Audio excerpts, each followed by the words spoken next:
Hello, I have returned from my break, and I've been spending my time on my break trying to think about which direction to go in next, and I think that east is the thing.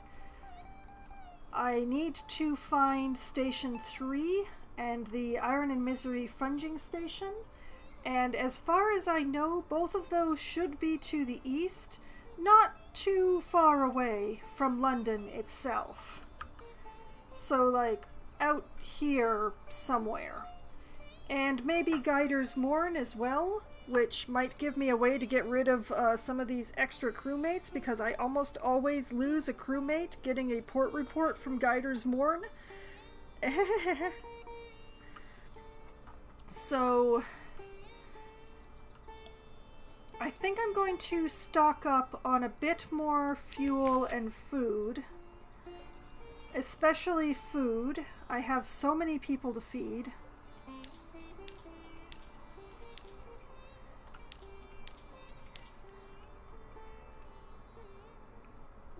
And yeah, let's try. Let's make sure I have a recent news. Yes, I do. All right. All right, let's try eastward.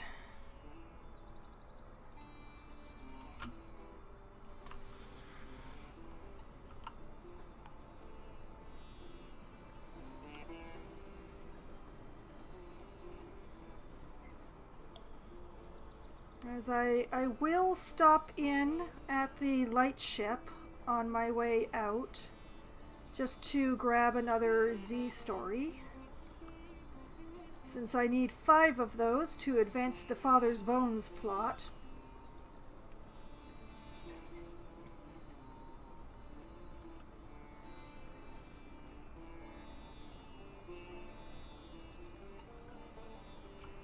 So I'll quickly pull in here. We're going to speak to the crew who long for news from home. I am now serene with 0 terror. I'm going to try and enjoy this while I can. As long as it lasts. Alright, I've got 2 Z stories.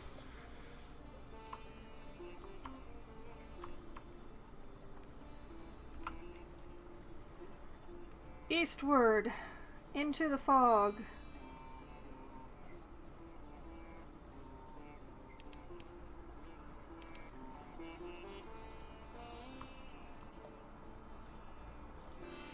Perhaps if I scooch up this way, that ship won't notice me.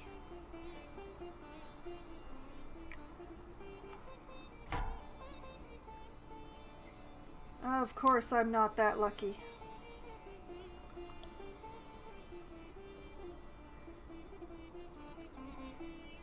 No, you can't see me in the fog.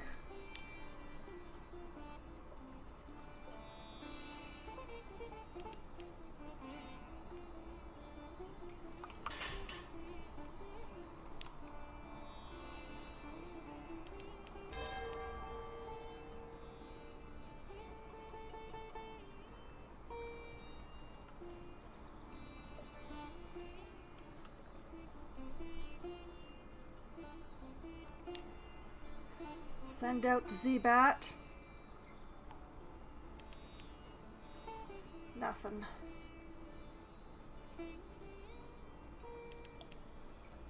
Wait, Moody's Lighthouse. That's usually nearby to the funging station.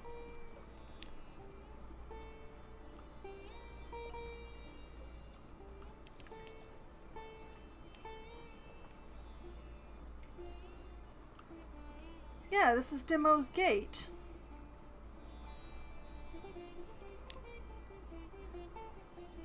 You're telling me the Z-Bat can't see that?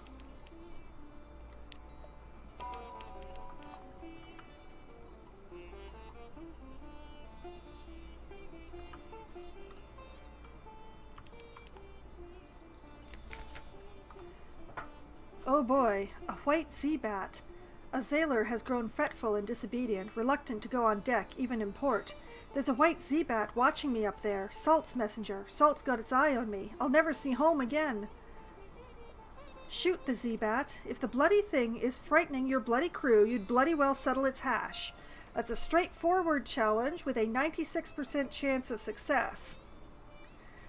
Feed the Z-Bat. If white Z-Bats are sacred to Salt, perhaps you'll win Salt's favor, if you believe any of this. That is unlocked when the gods of the Z. Salt's attention is something. Salt. Salt, one of the nameless gods that sailors fear. This sailor is a conscientious man. Send him to the sick bay on the pretext of a fever. Or Salt, sailor's superstition. Order him up on deck at once. Now, I don't want Salt angry at me. I also don't currently have Salt's direct attention.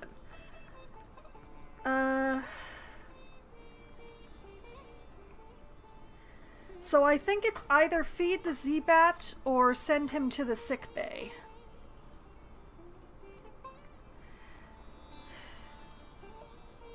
I mean, perhaps if I get Salt's attention, that will balance out having Storm's attention.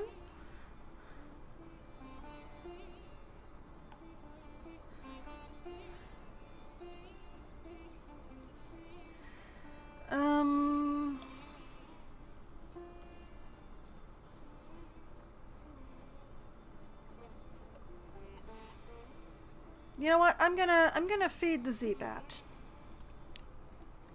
From your fingers. The Z-Bat takes fungal crackers from your fingers as boldly as a parrot. It dips its head to you and chirrups something that you might mistake for speech. It spreads its wings and leaps into the air. The next day, your crewman is gone, along with one of the ship's boats. No one saw him depart, or knows why. I now have Salt's attention. I've lost a crew. I'm actually happy about that. And gained some fragments. I'm actually quite happy about losing a crew member. These guys were going to eat me out of life and home. Okay, let me go here. This sailor will never see home again, one way or another. We're up to 17 tonight. Okay.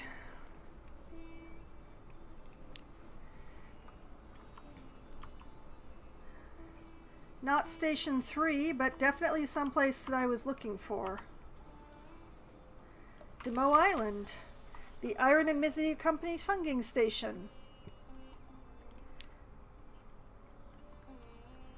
A bandaged funger. One of the funging workers is watching your crew, and watching the clattery air especially. What does he want? Give the pass sign to the affable factor. The Admiralty asked you to bring back strategic information. This is your contact. Tea with the factor. Explore Demo Island. Accept a volunteer. Compile a port report. And gather supplies. A matter of luck. 60% chance of success. Okay, first of all, port report. Always a port report first. Let's give the pass sign to the affable factor. A strained smile. Here, little to report, but we've had Canate privateers nosing around. And tell them the company grows suspicious. Mr. Iron knows the Admiralty is interested in his business. Pray, my friend, that you never have to serve two masters, as I do. Alright, strategic information. Let's talk to the bandaged funger. Whispered confidences. The tomb colonist draws you a little way away from the clattery air. Don't tell her you met me, he says in a hoarse rasp. Her mother cut my voice. Hoped to fix it so I wouldn't be able to look for my daughter. So I wouldn't want to. He wheezes. Didn't work. Operation never completely effective. Need to know my daughters well. Happy. Finding enough patients. Getting enough to eat and so forth. In exchange for the simplest news, he explains himself. I'm her father, he says. Ordinary engineer. Not the sort of parent she would want. If you wish to tell the heir about this encounter, you can do so by speaking with her. I have now become familiar with the clattery heir's father.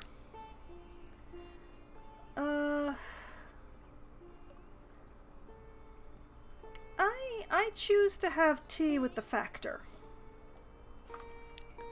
An interlude. You sit on the veranda of the factor's house, looking out over the fungal jungle, an expanse of green and sour gold.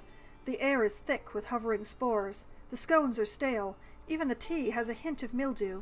But the factor is good company. He shares odd stories about the ice and roses of Irem, the monstrosities of the Sea of Lilies, and a little restaurant in Venderbite where he enjoyed the most extraordinary seafood. Venderbite, I know. I'd never met a tuned colonist who could cook, but you must visit the place. Do you know it? He also has a load of bulgus frond carted aboard your ship.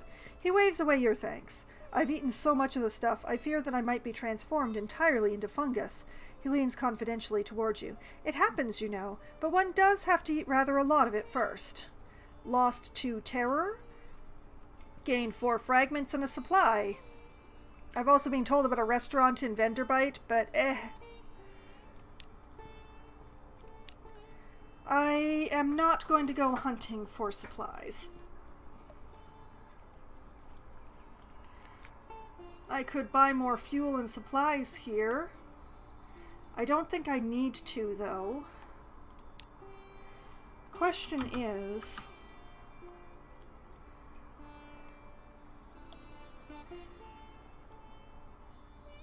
You know what? I will try going up and see if I can find Station 3 by going a bit north of here.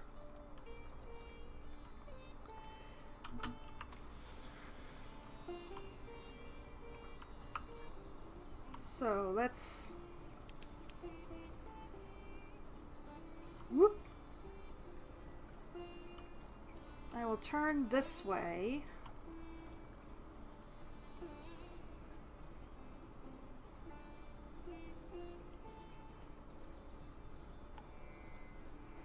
Around the island, which is sort of manta ray shaped now that I look at it.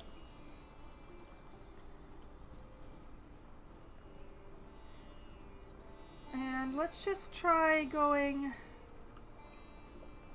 a bit upwards from here.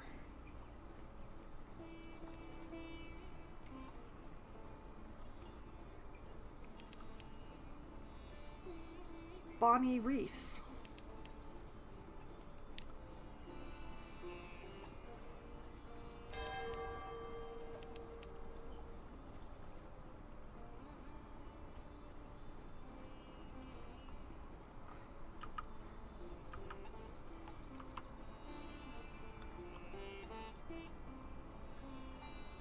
Alright, I choose like this way-ish.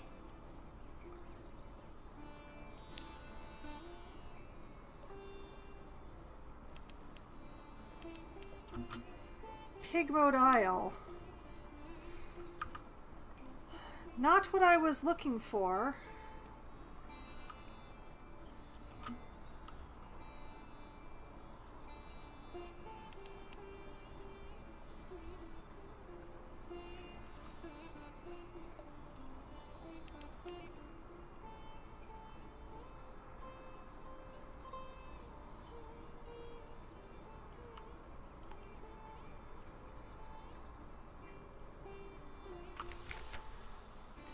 Two houses, both alike in dignity, as we arrive back at the rodent island.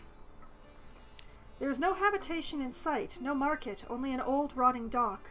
A stretch of sand thickens into damp, black earth from which sprout stunted palms? Not quite. Tall fungal growths with frond-like caps, as if someone had sculpted the idea of a tree from a mushroom. Disembark. See what awaits you. War? As you step onto the quay, you hear clamor, shouts, and shooting. You can see, off in the distance, smoke rising from beyond the hill and dots of fire flecking the horizon. 2 tiny figures stand a little further down the quay, unmoving, as if awaiting your approach. The following is an extract from the popular Diary of a Sea Captain from London to Irem and what we did there before we arrived, washed ashore on Mutton Island, and subsequently serialized in the Unexpurgated Gazette. The author's identity remains unknown. The tale of Pigboat Isle, in which a delegation is made, a choice is presented, war is declared, a most singular treasure is sought by all, and a new empire is founded with tooth and claw. Chapter 1. The Delegation. The figures were rodents. To my left was a Rattus Faber wearing goggles, a blacksmith's apron, and an assortment of tools. To my right, an unusually large guinea pig wearing a helmet and breastplate reminiscent of nothing so much as the High Middle Ages. The rat stepped forward first and bowed. Welcome, Captain, to Rat Star Island. I am Edgar, second Chief Engineer of the 3rd Rat Brigade. I invite you to avail yourself of food and fuel at our expense. The only cost to you is a choice. The rat stepped back. At precisely the same moment, with what appeared to be the ease of long habit, the guinea pig scuttled forward and made a declamatory chirp. Welcome, Captain, to the Isle of Cavia. I am Lady Augusta Devereaux Swinch of the Blackwater Swinches, Seneschal to our King Graysnaw, first of his name. I invite you to avail yourself of food and fuel at our expense. The only cost to you is a choice. The two stood at attention, looking at me expectantly. The two remarkable rodents squatted, both seeking my support. I knew I had to choose carefully. I spoke to the chief engineer. His eyes had a wave-cold glint to them as he wore his scars like jewels. I spoke to the Seneschal. How did an armored guinea pig manage to look regal? Or I had heard more than enough. I was ready to make my choice. Well, I'm going to talk to both of them anyway, even though I know what I'm going to choose, which is exactly the same thing as I chose last time. I'm boring. Alright, spoke to the chief engineer. A rat in the making. I asked the chief engineer to elaborate. He looked at me for a long, measured moment before speaking gruffly. We came to this island to make a home for ourselves away from London, its cats and snuffers, its rat-skin suits. We came to live as citizens of our own republic. We came with our tools, our teeth, our clever hands, and we made a beautiful city by the light of the rat star that shone bright and blue on Mount Ararat. The chief engineer nodded towards the distant hill. One day we braved the depths of the chicken woods, and from the top of Mount Ararat we plucked the rat star to be our light, our beacon. But the pigs of Cavi saw the light, and they lusted for it. They sent armies to rule us and steal our star. We will not permit them to take what is ours. We will resist to our last breath. Will you join us in defeating them? Speaking to the Seneschal. A knight out of habit. The Seneschal cleared her throat with a delicacy to rival the Duchess's own before speaking. Graysnaw, the king, our lord and sovereign, full 7 months had sojourned on the sea, conquered this land, and won the southern main. Now no fortress against him shall remain, no city walls be left for him to gain, save the rats that squeak behind mountain. Unlikely was the lamb of our deliverance, assured shall be our glories and their fall, when our lady's eye restored be to our hall. The Seneschal composed herself, then added, We saw truth and beauty by the light of Our Lady's eye on Mount Caviat, but the rats, with their guns and their chatter and their peasants' politics, stole it from us. We will subjugate them and take it back. They are a rabble, and we will rule them with the steel-shod velvet of our paws. Will you join us? Now, I personally prefer the rewards of supporting the guinea pigs more than the rewards of supporting the rats. It's a acquisitional choice rather than a guinea pigs are cuter than rats choice, because they are both alike in cuteness, just to be very clear on this. But I will be supporting the guinea pigs in this. As you can well imagine, I faced quite a dilemma. Their red eyes stared up at me, waiting for my choice. So, I could side with the chief engineer. He seemed grumpy but honest. Also, I knew all too well what rat-made weapons can do. Favor the Seneschal. Was it her charm or fondness for London's rat-skin coats that swayed me? Perhaps a little of both. At any rate, I was keen to find out more about this civilization, or attempt to broker a peace. Surely their commonalities were more numerous than their differences. Perhaps I could help them get along. That one is just a null choice. That's just... that no reward. Nothing. So, Seneschal, I favor you. A friend to Cavi's. I bowed to the Seneschal, who purred with pleasure while the chief engineer gnashed his teeth but kept his distance. You have chosen wisely, Captain, said the Seneschal. Come, and I will explain our situation to you in greater detail. I've gained a fuel and a supplies, and I've chosen the Cavi's. There's a lot of text to coming to this island. The Seneschal led me to the southern side of the island, skirting the chicken woods. We passed through a number of raised mounds of earth mixed with fortifying strips of mushroom flesh, which I supposed to be makeshift walls. The settlement was dazzling. This side of the island appeared to be absolutely wreathed in scintillac. The The Cavi's dwelling was awash with silver phosphorescence. It was a large colony. Most noticeable was that steam pinnace, the impossible lamb that had run aground, from which Cavies came and went, bearing supplies. To the right of the ship, farther down the beach, a large group of Cavies lay on bundles of colorful cloth, whining and wailing as if in pain. To the left of the ship was a ramshackle tent of poles and linen, in front of which guinea pigs clashed against each other and sharpened their teeth. In the center of the village was a covered dais, veritably festooned with colorful cloth and guarded by well-decorated knights. I suspected this was where King Graysnaw kept counsel. "Be welcome, Captain, in the kingdom of Cavia, capital of our isle, and blessed by the light of Our Lady's eye." The seneschal spoke solemnly, but with a hint of sadness to her words. "Or so it was, and shall be again. I must speak with our king, and prepare for your arrival. My page will show you the area, and bring you in sight of his splendor in good time. Page!" A much smaller guinea pig, its fur braided with a slender slip of parabola linen, scurried over and bowed. The seneschal took her leave. So we have several choices here, visiting the hospital, visiting the steam pinnace, visiting the barracks, and I had seen enough.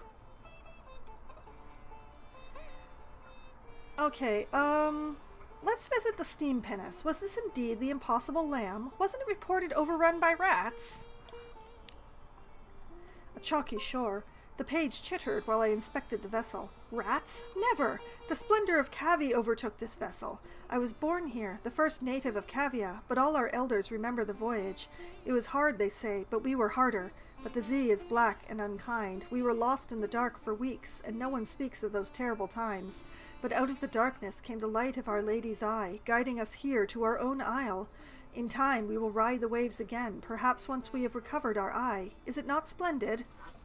It certainly may have been at one time, but I could see the hull had been severely damaged by the Scintillac reef. There was no way the Cavies could hope to repair it themselves.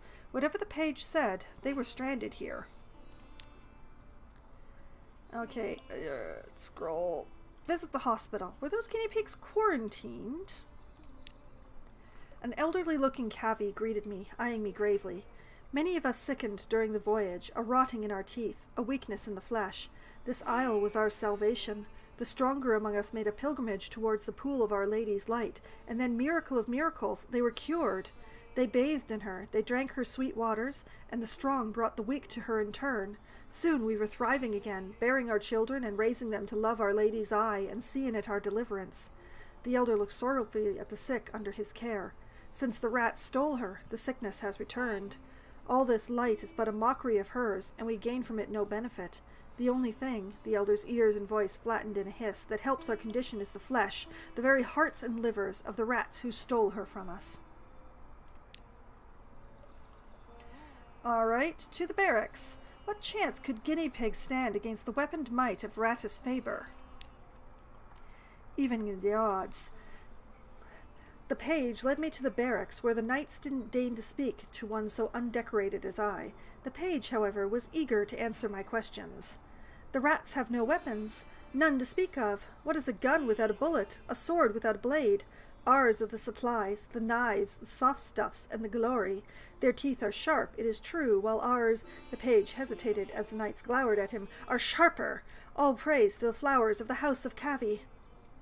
One knight preened, while another grunted indifference, working at a whetstone along the top of its front teeth. As I watched, a particularly vicious swipe knocked a hole incisor out of place. It landed on the ground in a black and bloody mess. The knight gasped, grasped the tooth, and vanished from sight. Another glared in a way that dared me to make something of it. Oh my. Oh my. Okay.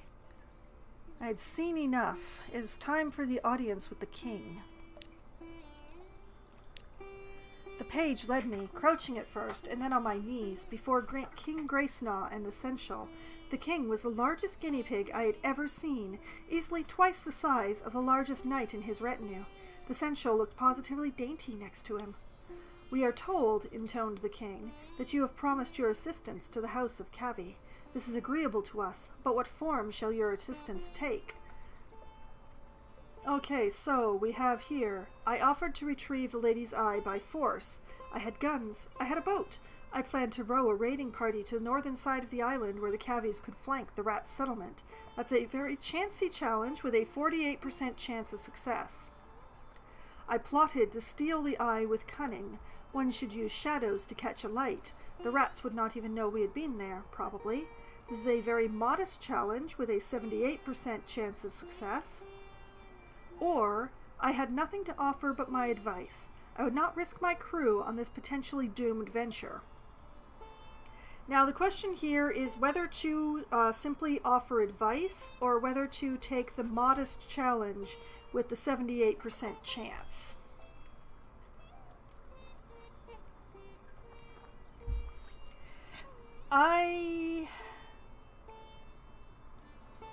You know what? I'm going to try the chance. I'm going to try to steal the eye.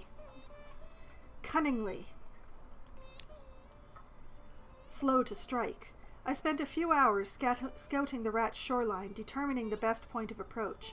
There, a cove thick with chickenwood, too small and cramped to fear the mooring of a boat. My crew rowed me towards the very nice edge of shadow cast by the blazing eye, and I carefully swam the rest. From shore, it was an easy enough matter to pick my way towards the settlement, and once I was within 20 feet of the eye, I sprinted. I stumbled, flailing, into the light of the eye. This was a terrible plan. What possessed me to think running towards the light was a good idea? Protect the star, they shouted as they launched themselves at my legs and arms, sinking their teeth into my flesh. It was all I could do to shake them off in the water as I struck out for my boat, my crew watching in horror as the beast clustered my limbs like fierce, furry leeches. Ooh, gain 5 terror.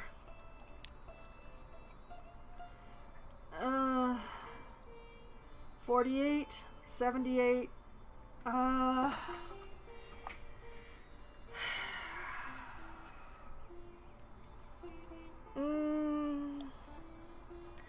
will try stealing one more time. If it doesn't work, I'll just offer advice.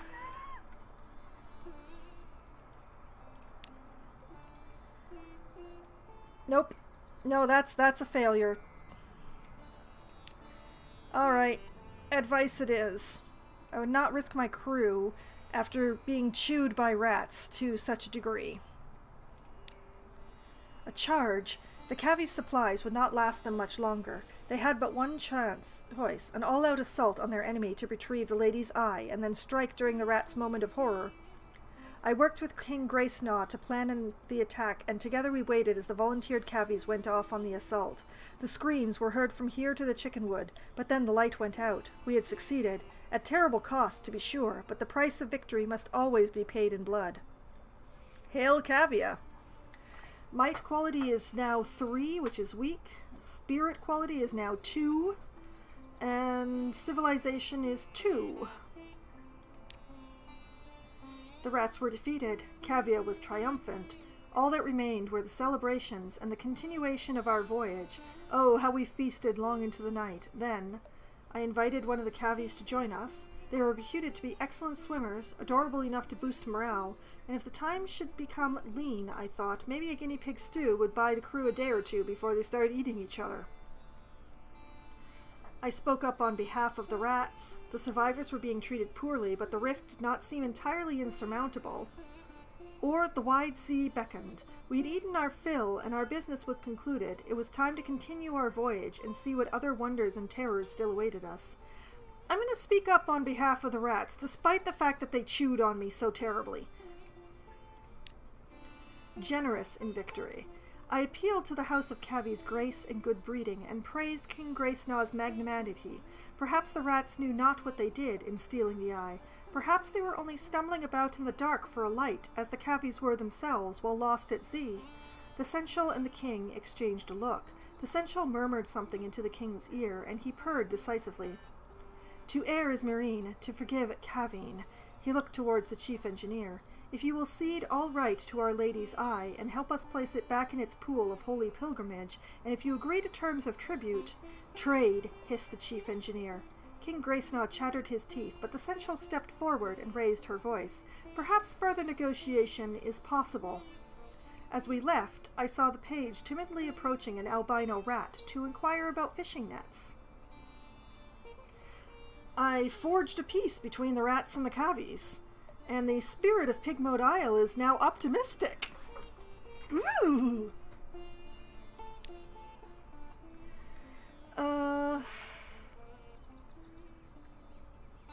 Sure, let's invite a cavi to join us. Welcome aboard. The Sensual, of course, couldn't abandon her duties, but she made certain my request was cried out in the village square. The page squeaked excitedly and sought permission from her to join my party. I will record your doings for the glory of Cavi, he declared, and I'd like to see more of the world. I waited for him to gather up some effects and say goodbye to his family before lifting anchor and setting off. I now have a guinea page. It's time to go back to the wide sea. We'd eaten our fill, and our business was concluded. It was time to continue our voyage and see what other wonders and terrors still awaited us. The end. There, you finish your diary entry, and the final morsels of delicious rat flesh. The cavies line up to salute you as you leave the victory banquet, escorting you to your ship through the foundations of their new kingdom. I have a port report. My hunger is all gone, and a new nation has been founded. Hail me. Okay, I could purchase Scintillac. I don't think I will, though. Steal the lady's eye with a 25% chance of success. After failing twice in a row, how about no? I don't currently have a use for Scintillac, so I'm gonna leave that be. Where am I? Ooh, interesting. Okay.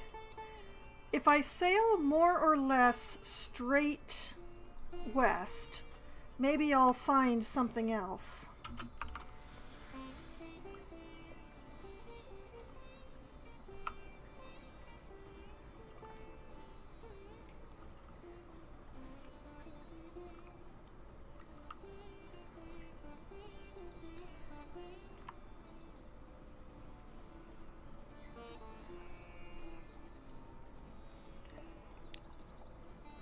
Probably too close to Pigmode Isle for anything good, but I'll keep sending the bats out just in case.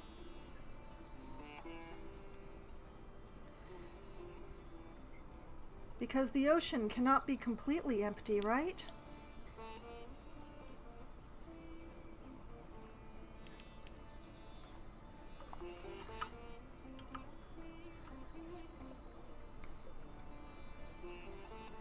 Although this does seem to be a particularly empty stretch of ocean.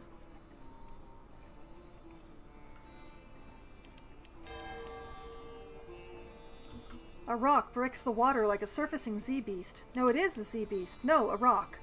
A baked breeze rises, the improbable scent of stone out of some distant desert. You are close to the salt lions. I am?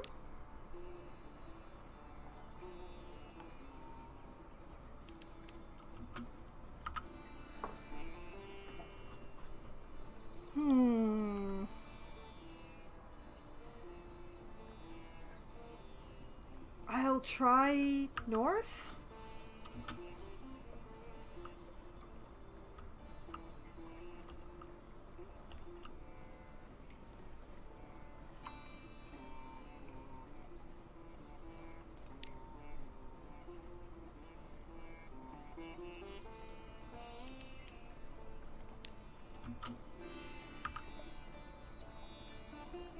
Okay, trying north was in fact the right idea.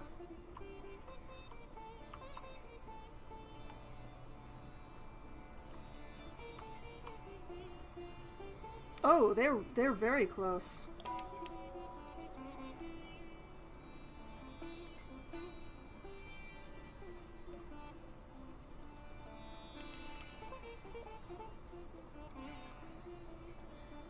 Okay, I have enough money to transport Sphinx Stone, but I very much doubt I have the space. The Salt Lions, 2 basalt beasts, cathedral-sized. Alright, let's compile a port report. Record the activities of the unmakers such as they are, Rite of Stone and Silence. Check my hold. Yeah, I have 10 slots and I would need 20 to transport Sphinx Stone. That is a pity. Oh well, I know where it is now.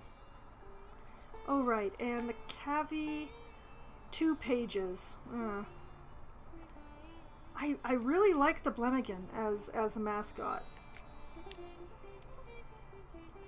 Let's visit the Unmakers. Fungal Sasane and Tea Cakes. We get funding from Bazaar, it's true, but Station 4? I wouldn't call it Station 4. It's a little grandiose. The stones are stuffed with secrets, but most of them are used as garden statuary or occult ballast. Most of them. Some go down to places under the Bazaar. More tea cakes? Lost 5 terror. Gained a fragment. I didn't take the chance to perform a ritual assault. That's okay. I don't have enough cargo space, so I won't be doing that.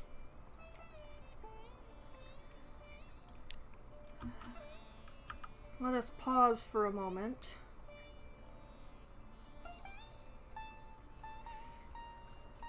I have enough supplies and stuff that I can keep looking around. Perhaps if I sail this way, I'll find Station 3?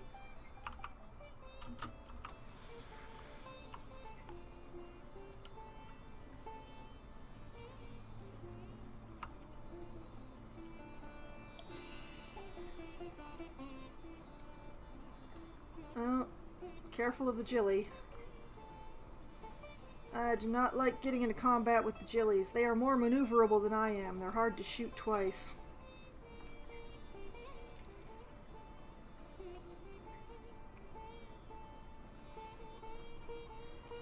Okay, bat, go.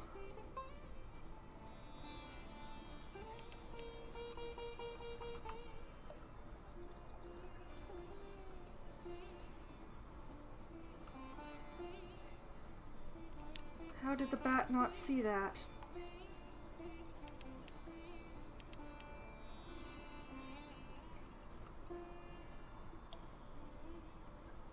Seriously, how did the bat not see that?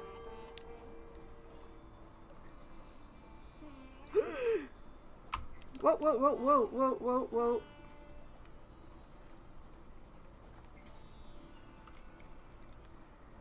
Let's go this way, where there isn't a giant crab.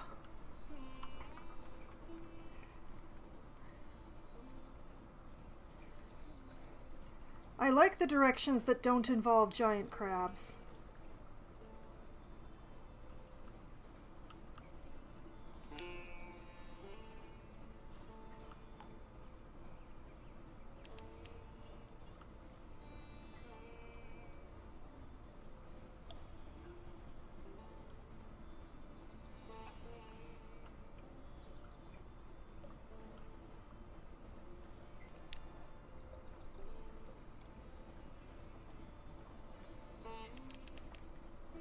Wait.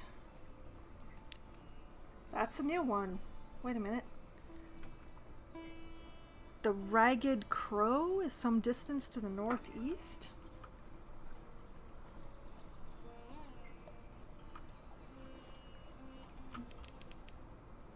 Chongyi Rift?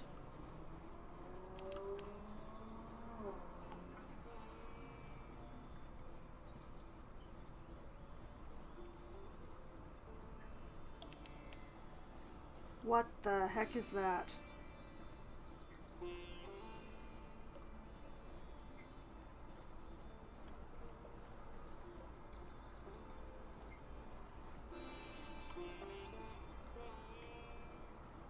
Ragged Crow doesn't have a port.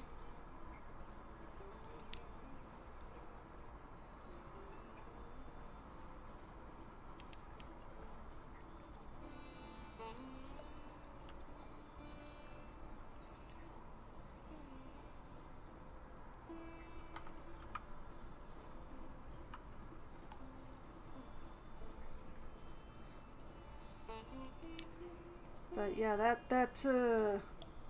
that giant moth butterfly thing makes me very nervous.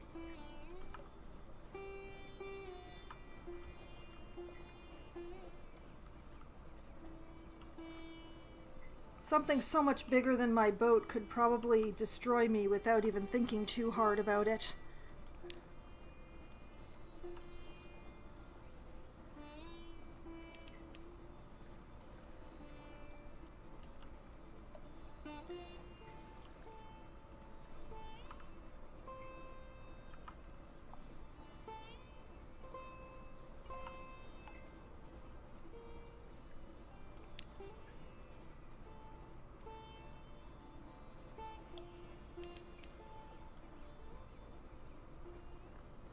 It's hard to believe that there's such a large swath of nothing.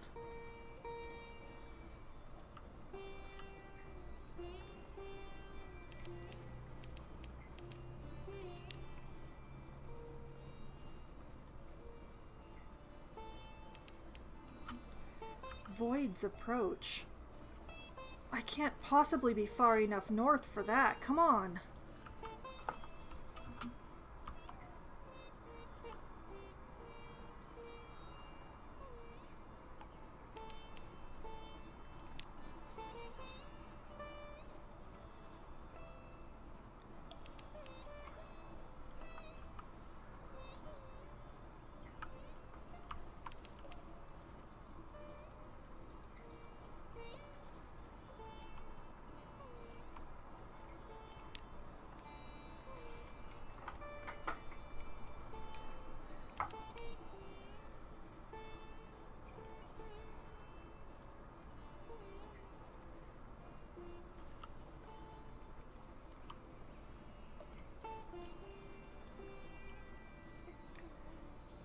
I think I still might have too much.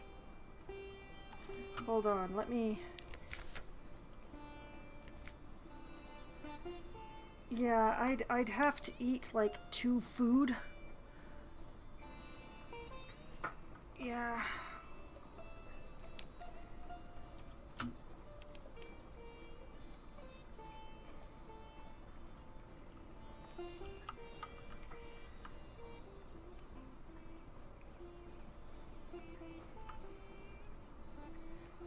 Yeah, no Sphinx Stone this trip.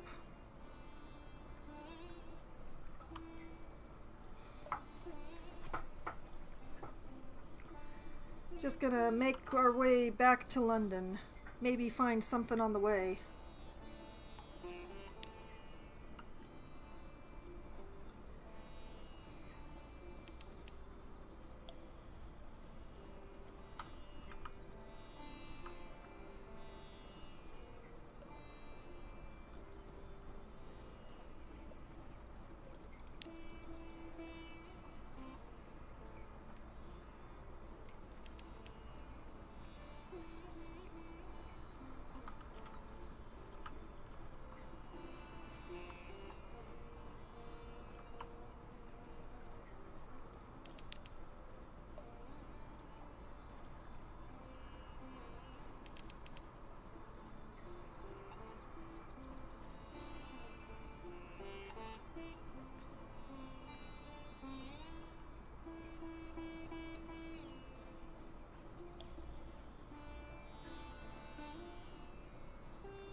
Alright, nearly back to London.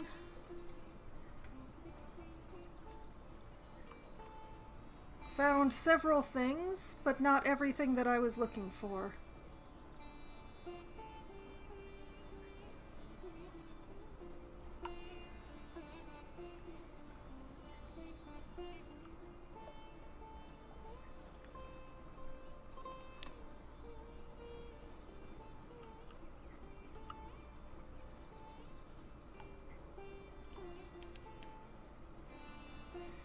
Oh boy, Storm is watching, but I'm coming back to London, so maybe that won't be a bad thing.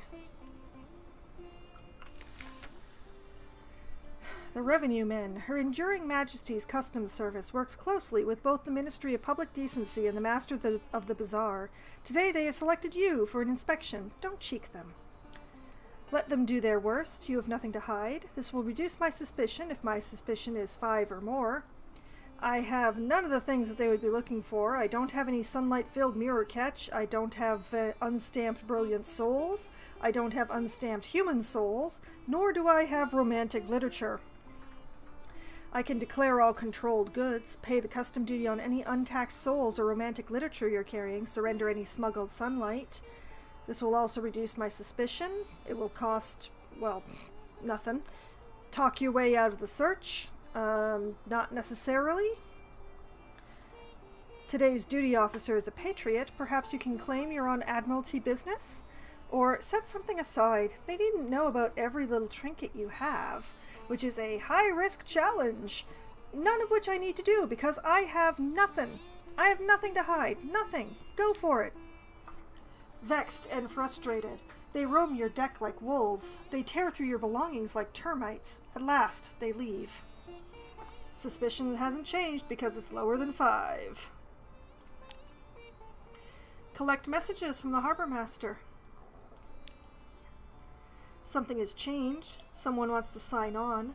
The blind bruiser attends to business on the dock. I have a free evening. Now, we're not allowed to go on without talking to the bruiser about this, so... Good evening, Captain, and what a marvelous evening it is, if you don't mind my saying so, and given it is my impression that you are an obliging sort. I imagine you will not mind at all. Oh, I mind. I mind a great deal. And since you are so very obliging, perhaps you wouldn't mind making a little detour via Mount Palmerston with a few articles of cargo if you happen to be in the area. The cheery man will of course cover your expenses for this trifling inconvenience. You need at least 1 unit of space in your hold. Well, just so happens I have lots. Accept the commission. It is only, after all, a trifling inconvenience. I already have suspicions.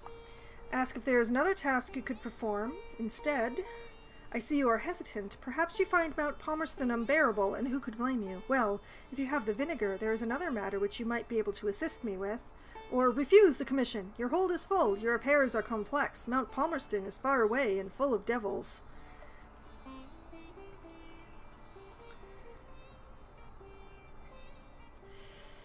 I don't know where Mount Palmerston is. I know the general area in which it is found, but, well, I have quite a bit of money, and my terror is not overwhelming. Perhaps this is a good time. All right. A trifling inconvenience. 1 unstamped crate of brilliant souls. If you would be so kind as to deliver this gift to our friend in Mount Palmerston, then they will see we gets to hear about it, and when you come back, we'll cover your expenses. Bon voyage, as my aunt, who was French by birth, if not by inclination, used to say. Mount Palmerston is generally somewhere northeast of London. Yeah, generally it is.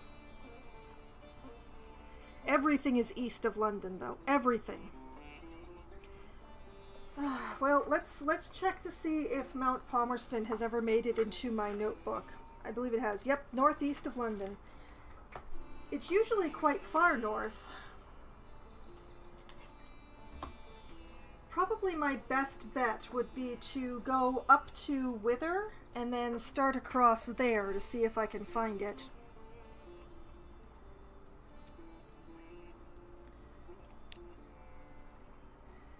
Okay, let's start with the Admiral. Pass on the strategic information. Invisible eyes. He's hard to read with those glasses, but he reads the summary intently. Satisfactory, he says at last. Eminently satisfactory, actually. Good work. Take this for your trouble. The clerk will see you paid. Lost of strategic information, gained 150 echo, and a favor.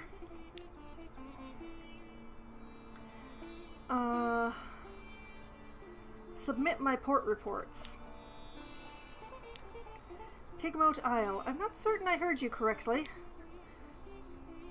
Alright, 10 echo and a fuel and a favor. Salt lions. The bazaar has always taken an interest in that place.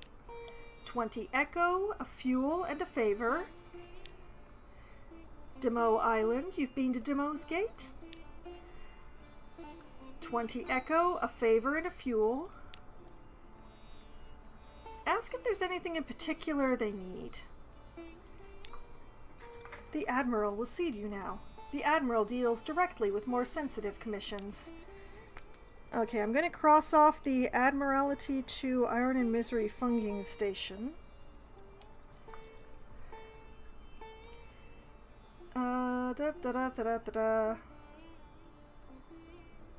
Ask if there's anything in particular that he needs. This port. Speak to our agent there. In return, we'll see that you're rewarded. Oh, Frostfound, huh? Okay. Admiralty to Frostfound. Okay.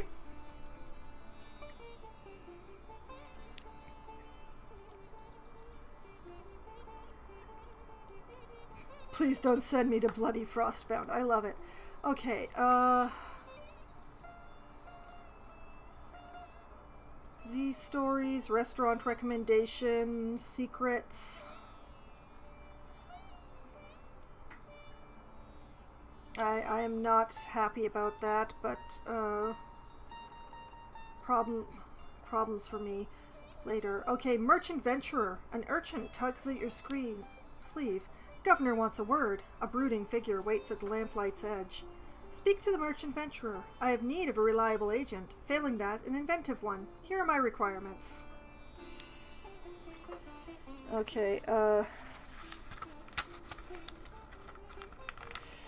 let me just... There. Okay. An opportunity for profit. He has very specific needs, but he'll pay much better than market rates, and he won't ask how you came by these things. Okay, an occurrence. Your objective, the venturer's venture quality, is now 1. A dream and a scheme. The venturer has a request. Speak to him further, or check your journal. Alright, he's made 2 requests. You can fill either one. Something perilous. They sell these in Mount Palmerston, somewhere in the north of the Untersee. 500 for 7 barrels of the things. You won't find a better price. Oh, man. Okay, I'm just gonna make a note of this. Venture. 7x Devil Bone dice.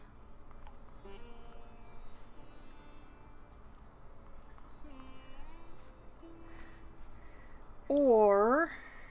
what do we have here? Something intricate.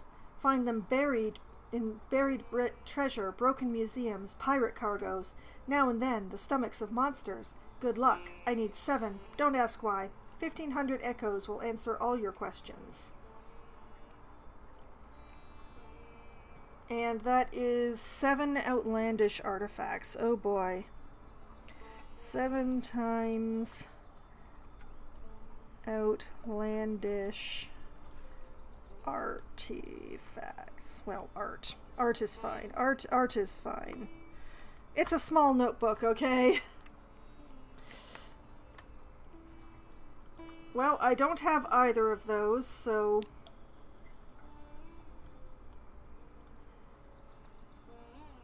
okay, lodgings. Read the news. The Echo Bazaar, the enigmatic marketplace, has increased its tax on love stories. The traitor Empress has forbidden singing on the street outside her palace. The anarchists of the Calendar Council have inexplicably dynamited a drinking fountain. The Ministry of Public Decency has located and destroyed a nest of gallbladder wasps. Lost a terror and gained a recent news. Okay...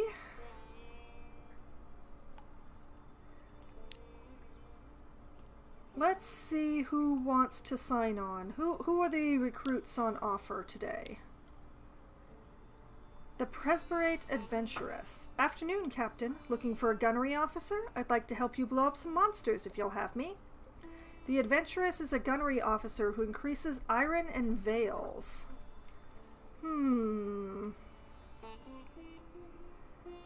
That would be nice. Better than just iron.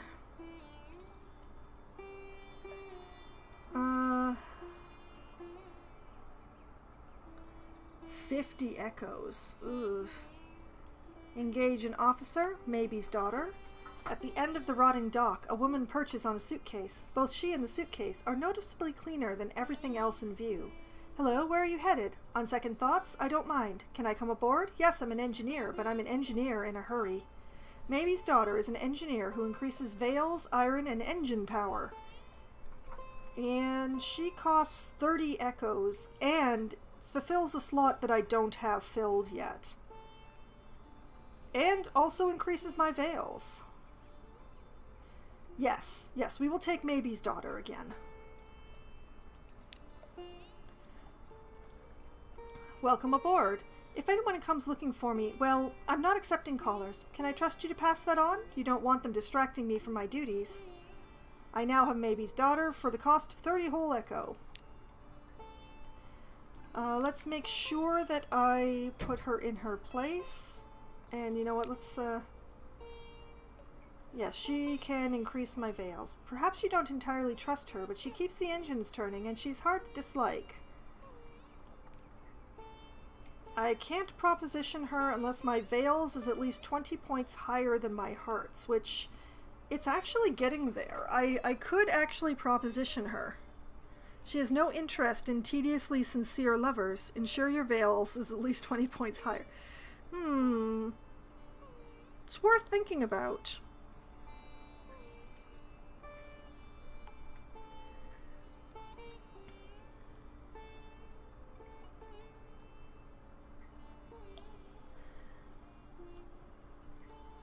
You know what? Why not? Let's pass the time with Maybe's daughter. Discreet delights. The daughter disrobes you with efficiency and delighted enthusiasm, barely a shapely shoulder, winks. Oh yes, she says, I have other tattoos. Let's see what we can find. Opportunities for other trysts will occur while you're at sea, substantially reducing terror. However, if you have a lover in port, they might find out. I have begun an affair with Maybe's daughter. I have fraternized with one of my officers, but I've lost 5 terror. Okay, I don't have anything for the scholar, more's the pity. Don't have anything for Roser's Wharf.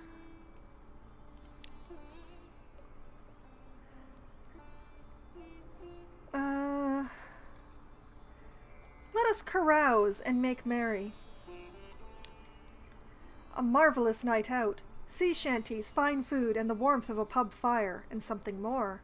Lost 5 terror, only cost me 10 echo, gained yet another recent news. Lost a free evening. Night in Wolfstack, you find yourself sharing a table with... Now, I did start an affair with Maybe's daughter, so I think I am not going to go for a London lover this time. So I will be passing up on the likely lass or the dapper chap. I'll take my comfort from someone whose name I do not afterwards recall. A relaxing evening. Together you exercise the chill of the neath. When you wake, you're alone, but that's how you've always preferred it. Having lost 2 more terror. Okay. I think that is everything for London at this point.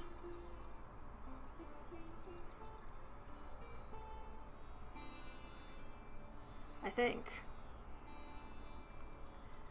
So, to the shops.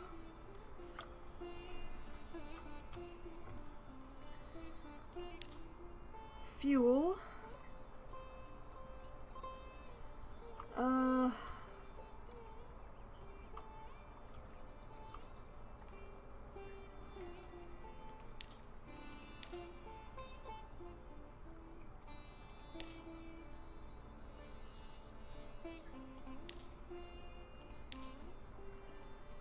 Okay. Hopefully this will be enough.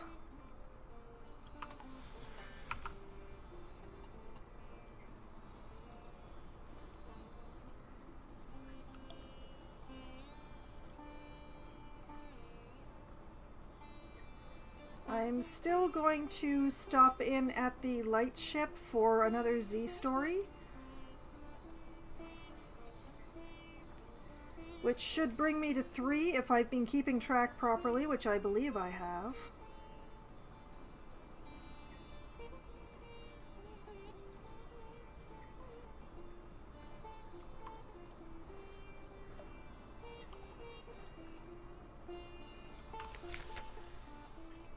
Alright, speak to the crew, they long for news of home. Lost news, lost terror, gained a Z story.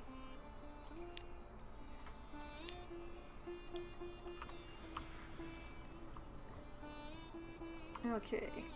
Turn, turn, turn.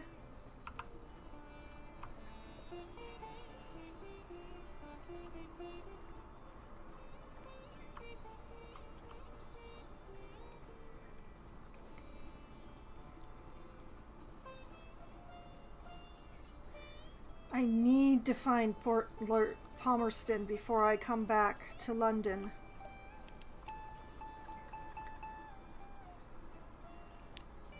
As I've already got suspicions on me, so I'm going to be searched pretty much every time I come back to London. And these souls in this crate are going to get me in quite a lot of trouble. So I have to find Palmerston.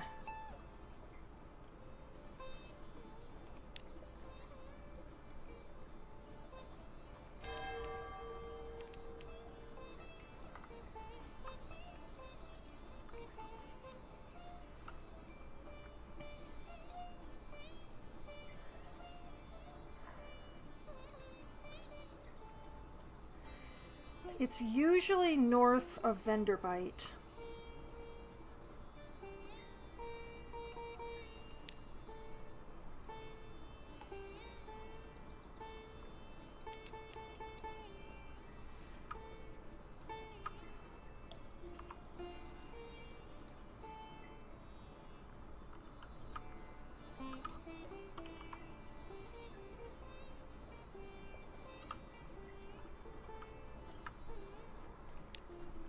Bat, don't fail me now.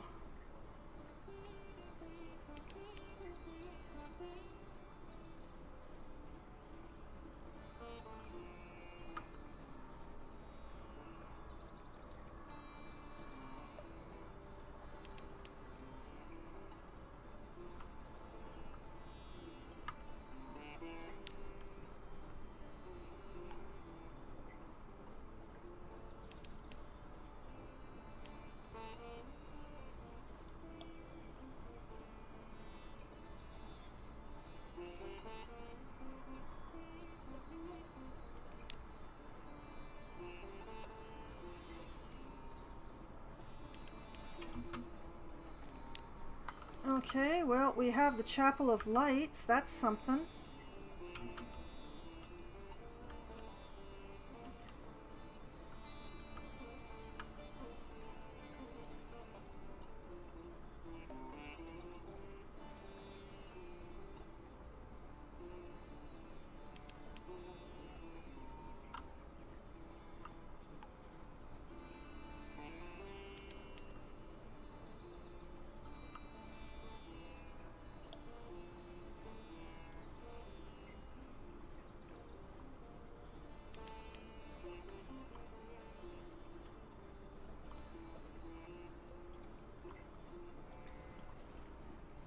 So let's put in here. Furtive faithful, gather in the shadows between the many, many candles. A bell tolls in the chapel tower, cracked iron laughter. Beware, the aisle is full of voices. Eat of the chapel's bounty. A smiling priest unlocks the door of the storehouse for you. Here, he says, eat, but take nothing away with you. It's a pity that I'm not very hungry right now. Give a nightmare to the well. I don't currently have one. Gather intelligence. What occurs here between the darkness and the light.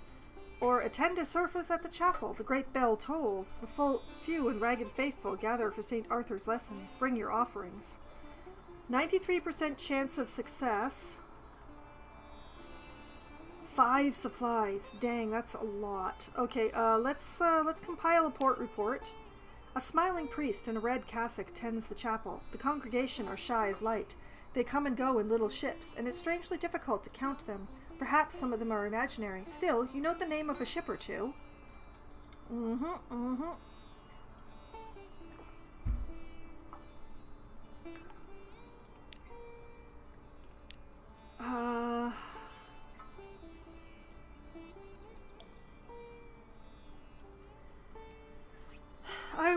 I will leave off doing the other things because I don't actually need it at the moment. But perhaps I will...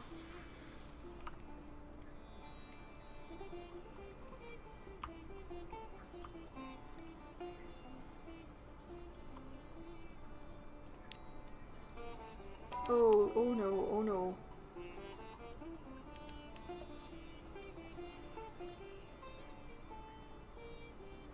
How did the bat not see this?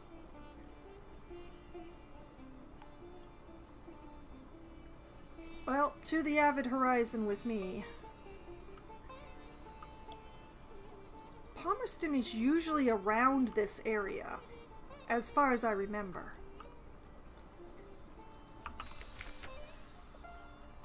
Two vast winged shapes guard a gate of something like resin, smooth but uneven. It is deep gant, the color that remains when all other colors have been eaten. Ice crusts over the crack between its valves. Approach, and your breath freezes, falls tinkling in shards from the air. It would be utterly foolish to touch the thing. A merciless wind blows from everywhere to everywhere. It passes without effort through your bridge coat, your flesh, your lungs. The dock lies empty. Explore along the shoreline. What can be found on this bleak beach? Open the high gate, which is locked. Look into the stars. Gather intelligence, such as there is to gather out here where nothing moves. Nothing moves. This stillness is itself of interest to the Admiralty. It is not impossible someone foolish might attempt to open the gate. It is not inconceivable that it might open from the other side. And what then? Your journey here may attract the attention of a certain crimson patron. Return your port report to the Admiralty in London to unlock a new story. Okay, exploring along the shoreline, what can be found on this bleak beach? An abandoned expedition. A ragged tent flaps in the freezing wind. Ice-encrusted bones lie tumbled at the flap. Someone came here to be forgotten. I've gained an outlandish artifact, 5 terror, 3 supplies, an eyeless skull, and an empty mirror catch box. Demiser. Yeah, I feel so lucky. I mean, 3 supplies is good, but I don't actually know what to do with an eyeless skull. And I rarely find the place where the mirror catch box is useful, so we'll see about these things. I'm most worried about finding Mount Palmerston right now, though. I was kind of hoping for the Hunter's Eye, but I guess it's not here right now. But yeah. Mount Palmerston should be around here somewhere. I'm just not sure where. Maybe I'll get lucky and it's over here. Oh, right, 77 fragments, which I do not have right now. I recently generated a secret, I think. But yeah, the eyeless skull, let's... Where are you? It's not listed here. The mirror catch box is here, but the skull, where's the skull? The outlandish artifact, port report, restaurant recommendation, the colors. The skull isn't in the hold.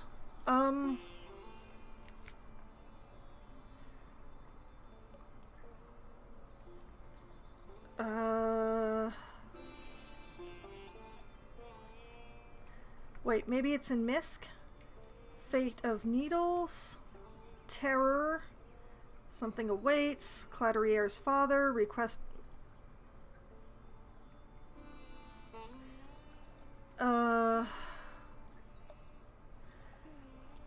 It has vanished. It is nowhere to be found.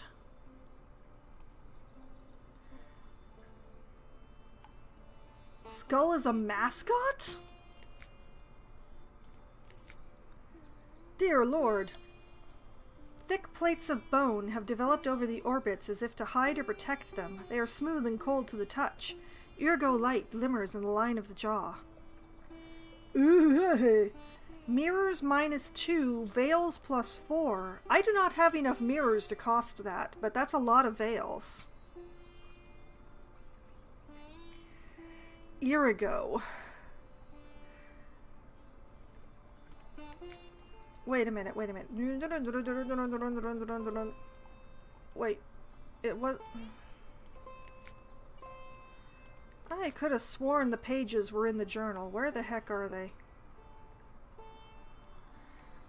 No, wait, they're in the hold. Irigo. Irigo, eyes for Irigo. No one remembers why. Irigo colors the forgotten corners of home. Okay, so I could turn in the skull for Irigo?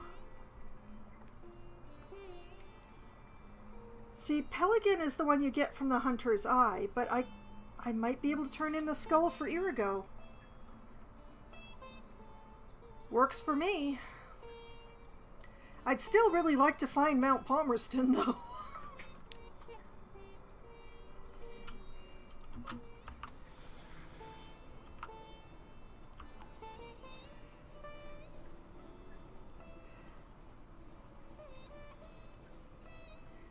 Yes, I do have a good amount of fuel because I expected to be searching for a bit. Being as this is a new life and everything is moved. Frequently Mount Palmerston has been around here, but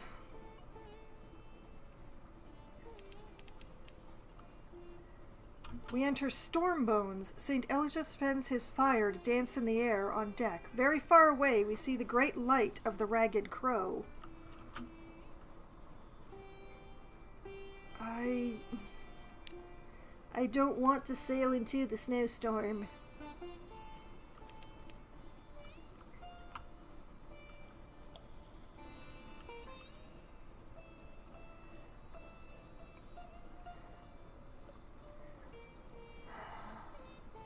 I've frequently found Mount Palmerston around, just to the west of Avid Horizon, but I don't seem to be that lucky this time.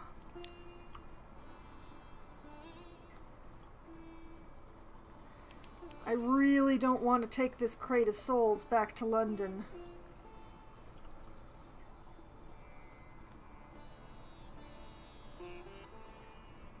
I do not have the Submariner DLC. I am much less interested in the Under the Sea than on top of the Untersea. And besides, I've never beaten this game. I didn't want to add more complications when I can't even deal with the complications that I have.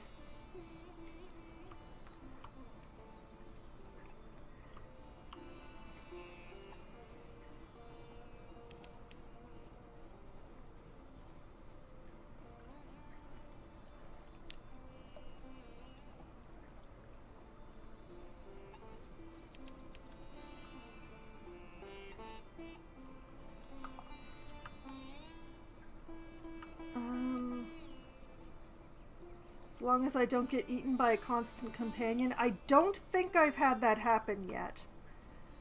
I think in one of my earlier lives I did accidentally develop a dread hunger because I didn't bring enough supplies along with me, but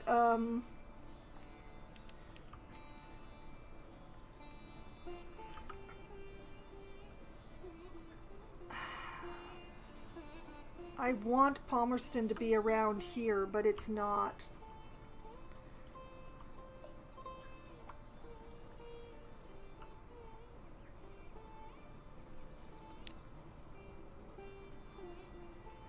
And also that moth thing terrifies me.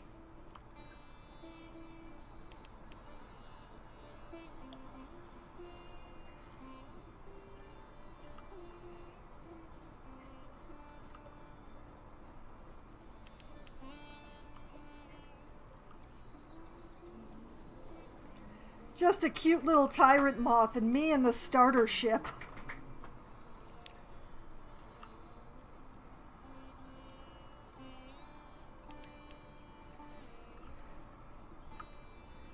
Come on, Palmerston, be around here somewhere.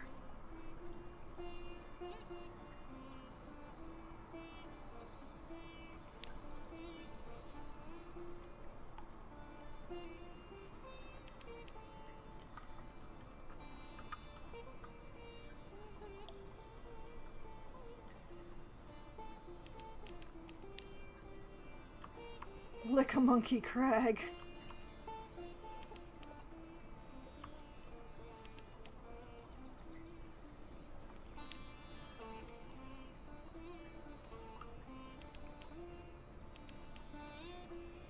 The Dubois Maelstrom.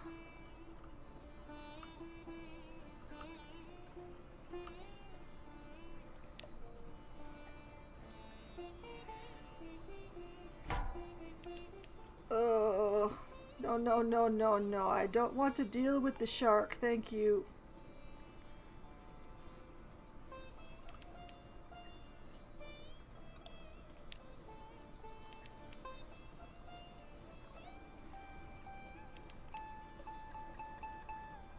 Oh, Lordy.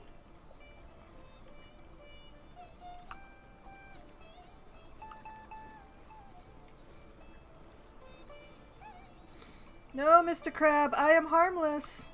I don't want your special secret sauce recipe.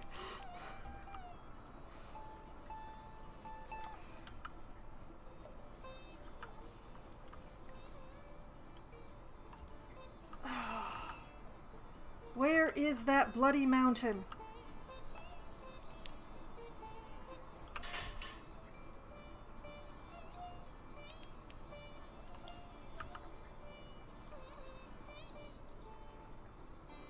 It's gotta be around here somewhere. It's never as far east as the Khanate.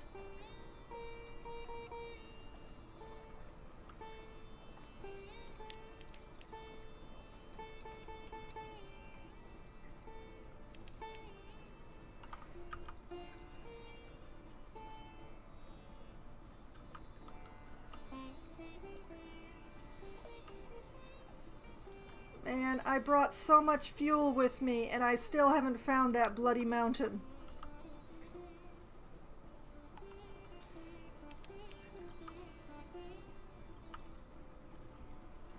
Okay, let's not drive into the vortex.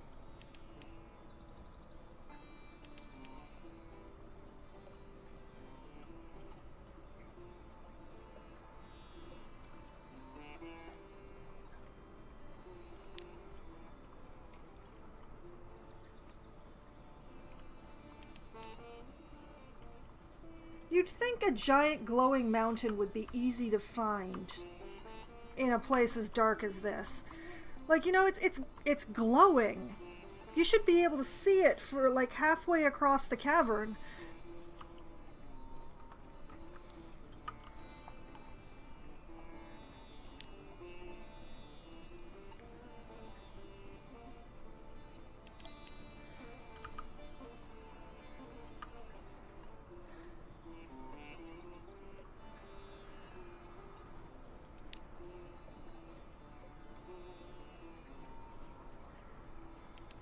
And yeah, I might have a hunter's eye now, but I'm not actually going back to Void's approach.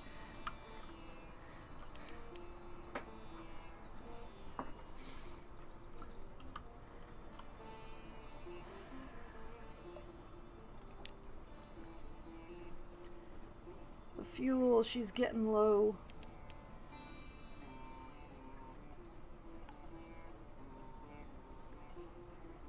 Wait a minute, let me check my hold. Oh, blast, I don't have any tales of terror. Oh man, I was thinking I could buy more fuel and wither, but no.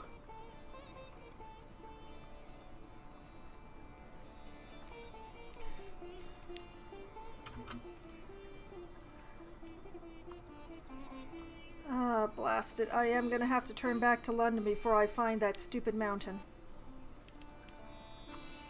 I'm gonna get arrested.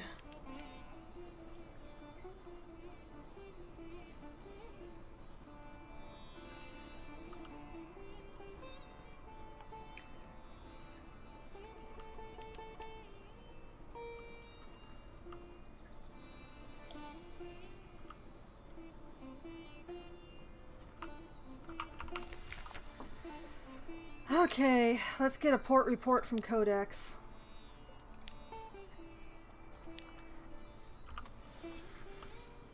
I think the weirdest thing is that I'm still not seeing a lifeberg around here.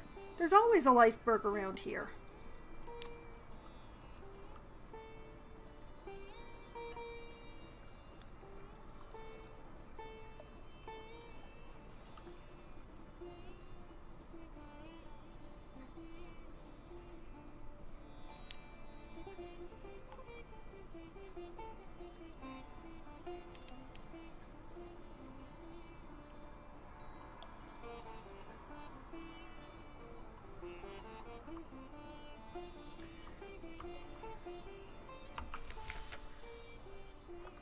The House of the Question. Well, I'm not going to the House of the Question right now, thank you. We will get a port report.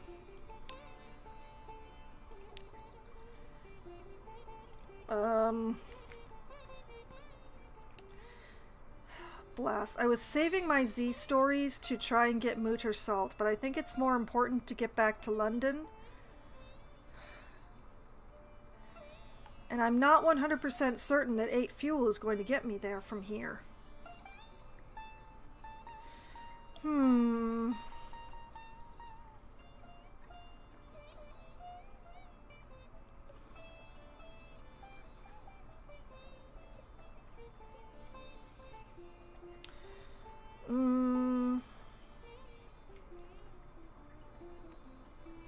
Yeah, I'm gonna buy one more just to be certain. For one Z story.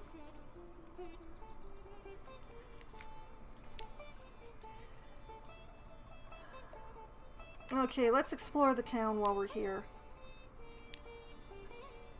Oh, this again. 44, 22. Troglodyte prawns, please. Lost 2 terror, gained a fragment, lost 5 hunger.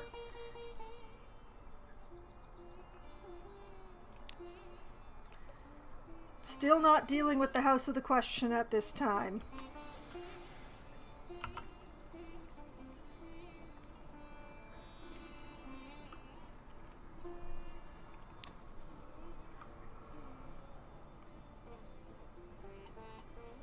If I run down close to shore and keep my lights off, that should preserve my fuel.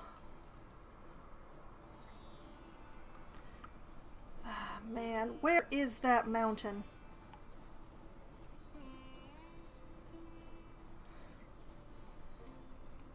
It must be further over. Unless it's hiding in here, which I very much doubt. Oh, there's a lifeberg. I knew there'd be one around here somewhere.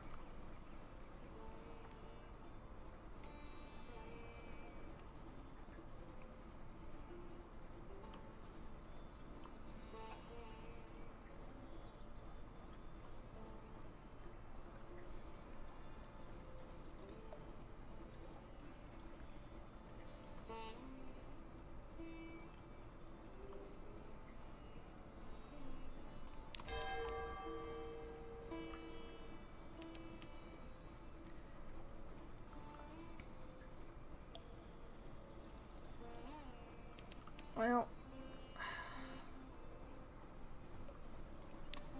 might as well put in at Venderbite.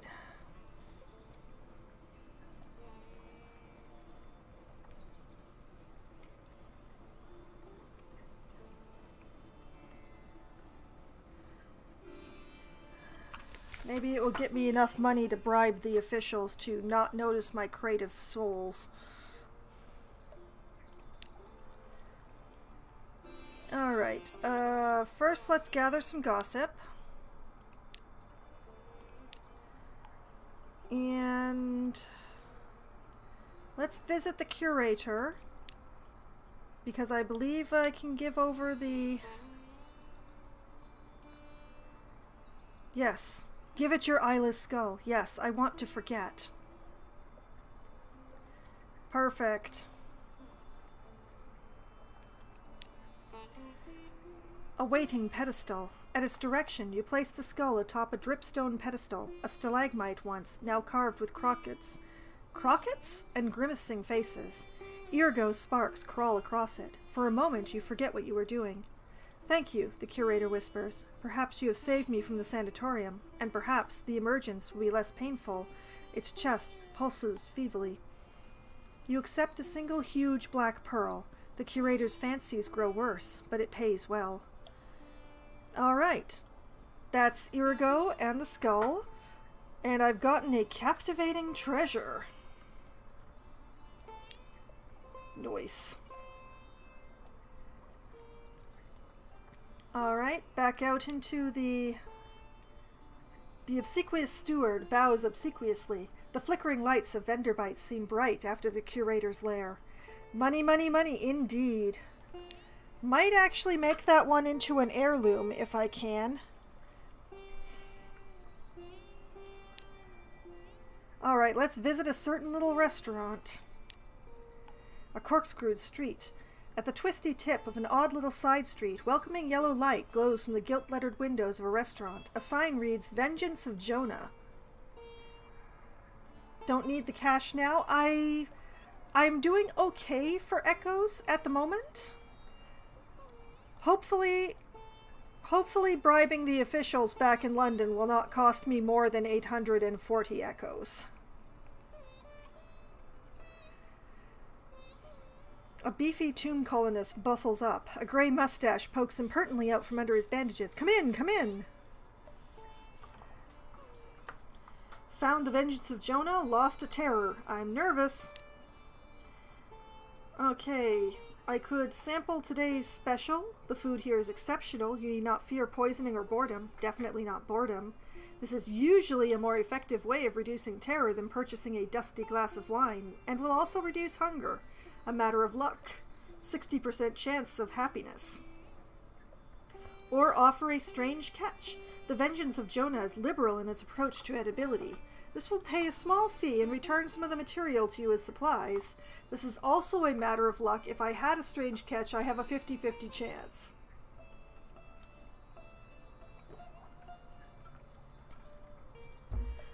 I choose not to play this particular game. Not at this time. I may need the cash.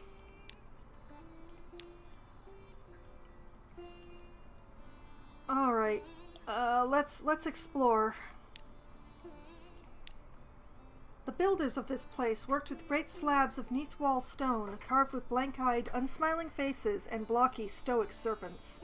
Search warily. The neath is rarely gentle. Treat this place as enemy territory. This is a tough challenge with a 33% chance of success. Or I can have a picnic. Creepers climb the shattered pyramid. An owl blinks at you from an idol's mouth. In the undergrowth, a cave lizard munches decorously on a white cricket. This place seems peaceful. Rest a while. That would cost 1 supply, but that's better than a 33% chance. So we're having a picnic, folks. Wine and sea bread. You and your comrades find stones to perch on and munch laver bread, truffles, and herring. Someone passes a bottle of Greyfields, an adequate vintage. White crickets buzz in the weeds. A shiver of wind passes, and then the air is still, and with that absence of chill that passes for warmth down here. 2 sailors compare tattoos. Your head swims pleasantly with the wine. Lost 2 terror and 1 supply. More than enough supplies to make it back to London. I worry about the engines, but...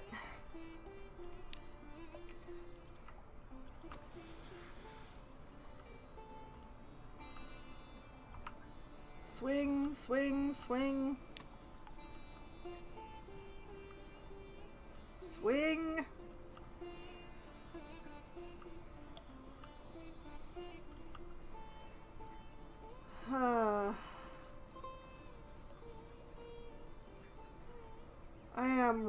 really not looking forward to putting into port in London again with these souls still in my hold.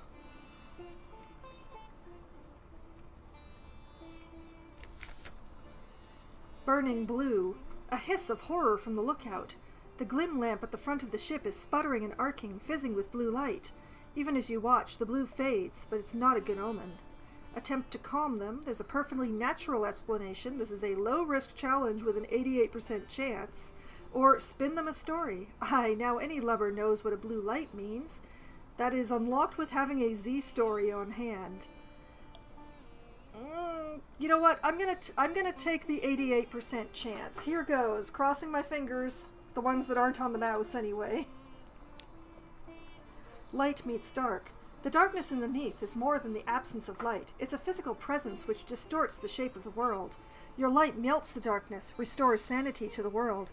You explain something of this to your sailors. It's not the first time they've heard it, but they seem slightly less nervous. That's a success. I gained a whole fragment. But I didn't gain any terror, which I'm about to do, because, yeah, sailing in the darkness. I'm just trying to preserve my fuel, guys.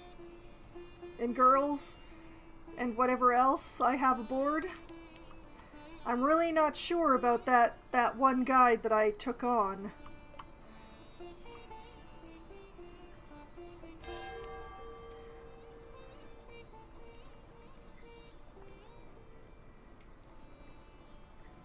Where? I could put in at Hunter's Keep.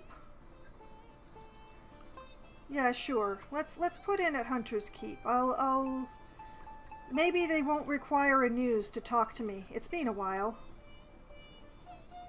And at the very least, they'll give me another port report.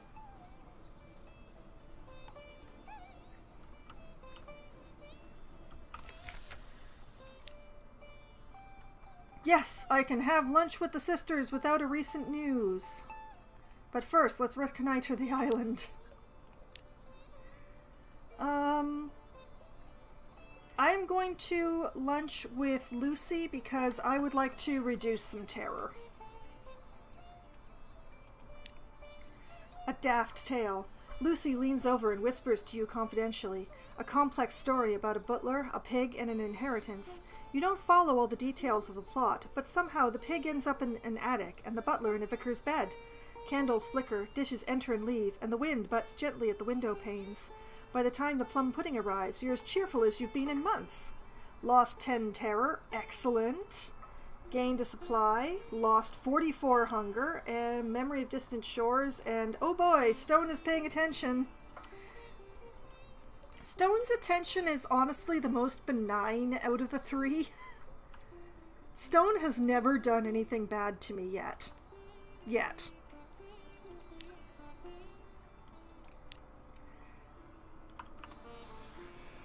Thank you, sisters. I really should lunch with the eldest, just to balance out the knowing.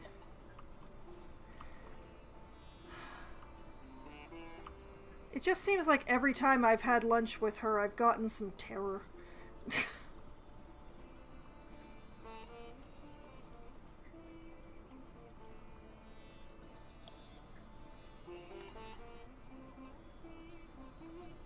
Okay. I maybe didn't need to buy that fuel, but that's only because I bought it. That's the way these games work, right? So, as we draw into port, I will get myself some more tea because my throat is very dry today.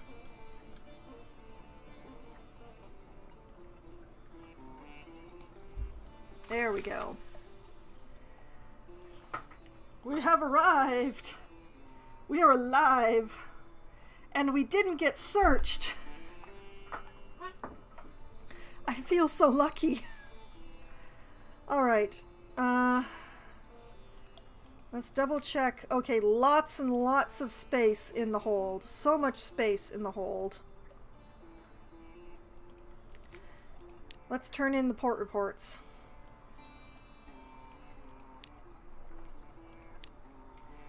Okay, Hunter's Keep. 5 echo and a fuel. Vendor Bite. 10 echo and a fuel. Wither, 20 echo and a fuel. Chapel of Lights. There's something about the Untersee that breeds heresy and dissent.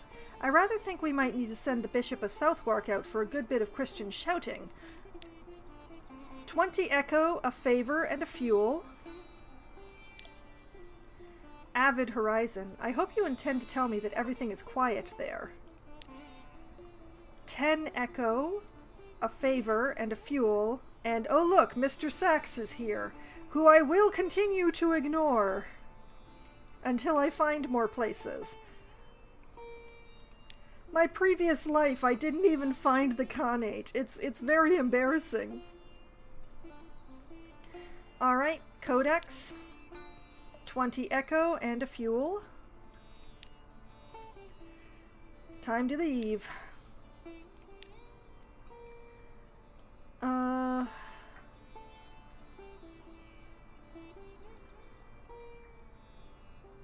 I wasn't away long enough, apparently, which is why I didn't get searched, but I'm going to try very hard not to complain about that, because, well...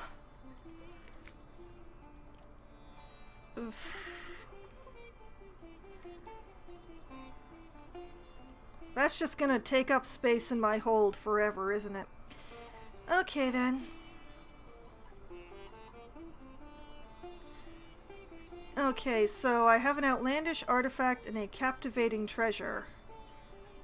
Yes, I can convert a captivating treasure into an heirloom. That is good. Let's read the paper. Oh, look at that! We gained a supply out of that one as well as losing a bit of terror. Okay, into the study. I really do like to have it like an heirloom kicking around for my next life. Adorn my lodgings with captivating treasure. Convert captivating treasures into heirlooms and they'll adorn your lodgings until the day you die. After that, your family will probably sell them. This is a way to pass on money to your next character. You can have no more than 11 heirlooms or 16 in a mansion, and you'll need to pay a small fee to write these treasures into your will.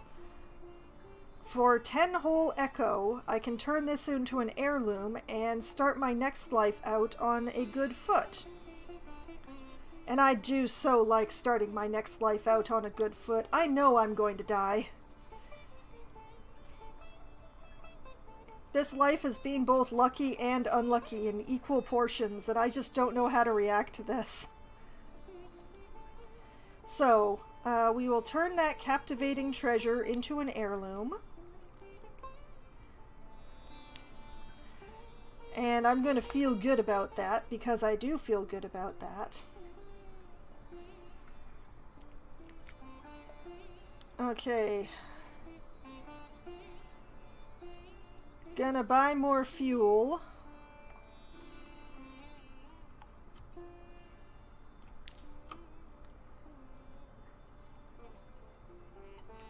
And some more supplies.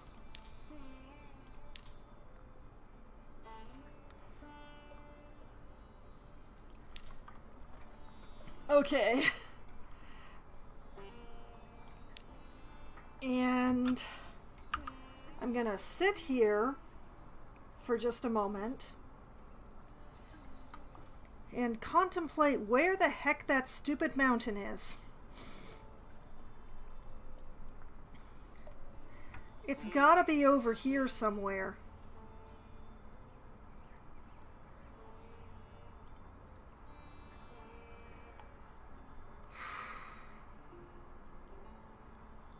It's gotta be over here somewhere. Because it does not appear to be over here at all. And I'm pretty sure the bat would have found it if it was in here. So...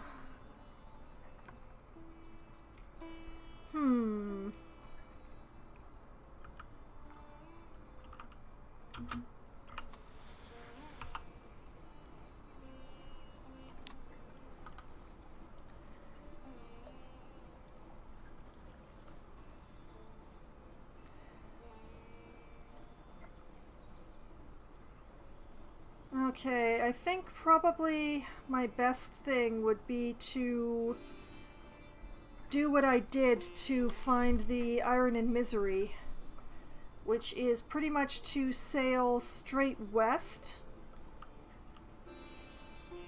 from the lightship for a good distance and then turn north and keep scanning.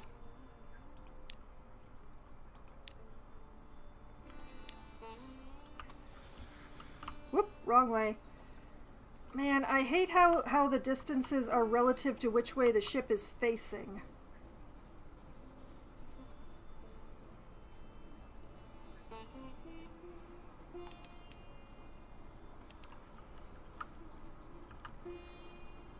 And you know what, just in case I missed something south of here, I'm just gonna keep sending out the bat while I do this. See, there we go. Mutton Island. Not the direction I want to be going, though.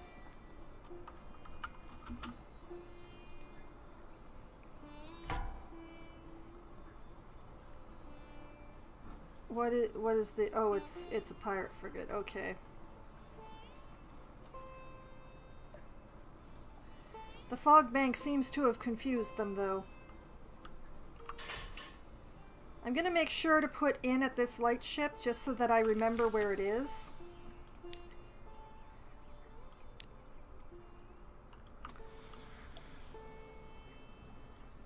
And we'll go above it to try and avoid those bats. Speaking of bats.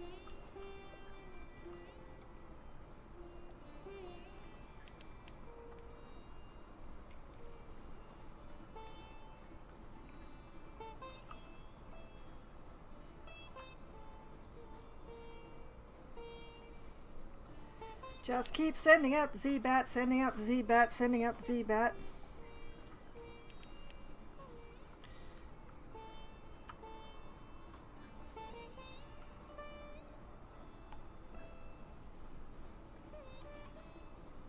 I don't see any reason not to put in at the fringing station.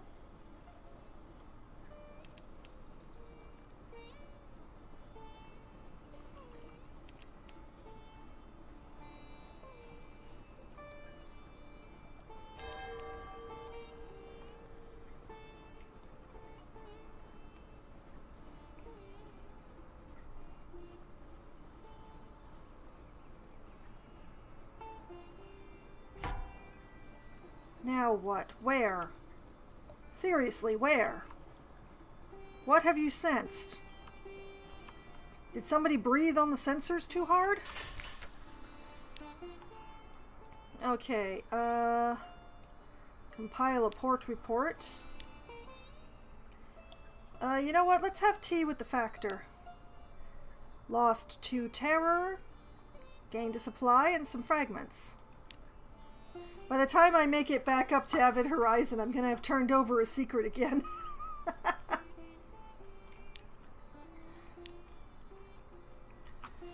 Okay.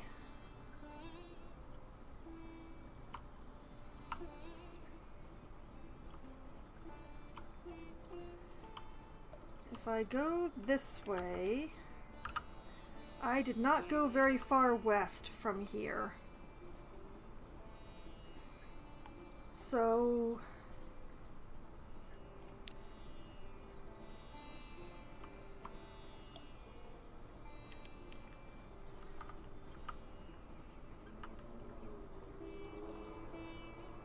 I'm gonna chug my way over here, turn off my light.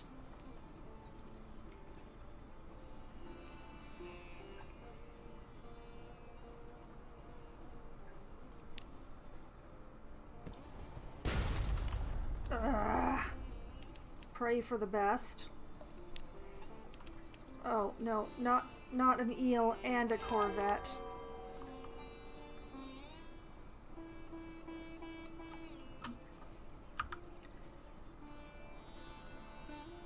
Port Cecil.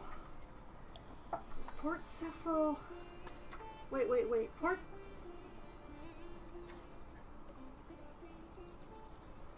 Is Port Cecil's what I want? Darn it, these places always have multiple names.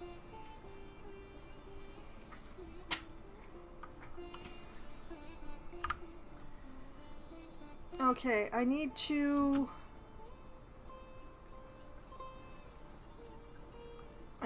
get around this eel somehow.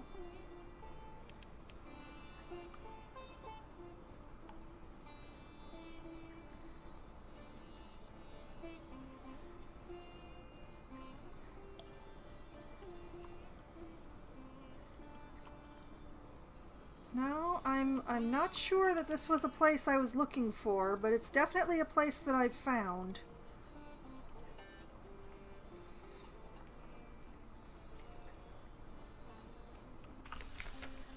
Port Cecil, a sourceless silver glow, a haven for players of games. Rumpled convolutions of coral fill the water, glimmering with silvery light. The harder you look, the more you see shapes amid the chaos, almost as if they were sculpted. This one could be a crenellated castle, that one a horse's head. A neat little port huddles into the side of the coral island, prosaic imperial docks and houses tucked away in a baroque organic chaos. In that curious silvery light, among the frozen chaos of coral, the scene has the unreal air of pencil sketch, crumpled and discarded.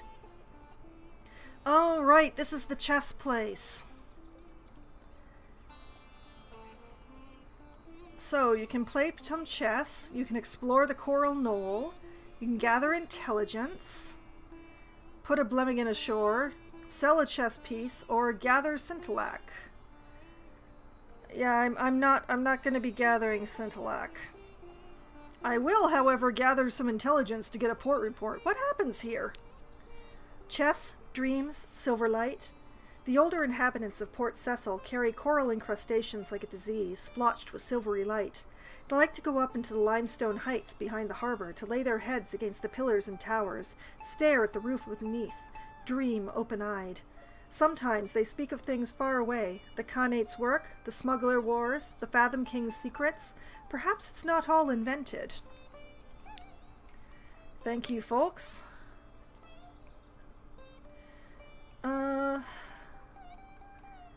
Alright, let's play some chess.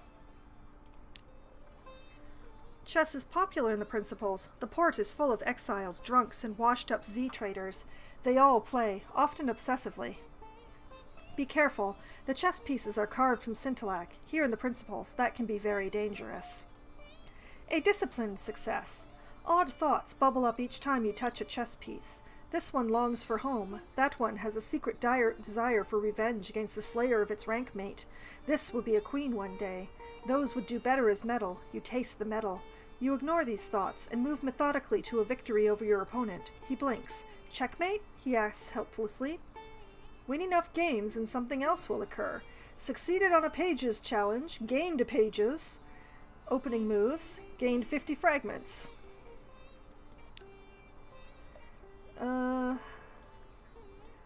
Alright, one more game.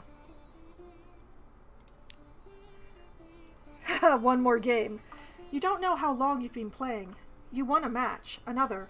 The rough coral tips of the chess pieces are smeared with blood, yours, your opponent's. But you have begun to realize that your moves recapitulate the movements of the powers of the Neath, the flukes and their shapelings, the bazaar that lurks in London, Mount Nomad that prowls the sea, salt, stone, storm. With each move you take, the shape of it becomes clearer in your mind, sharper. Checkmate, you say. One more game?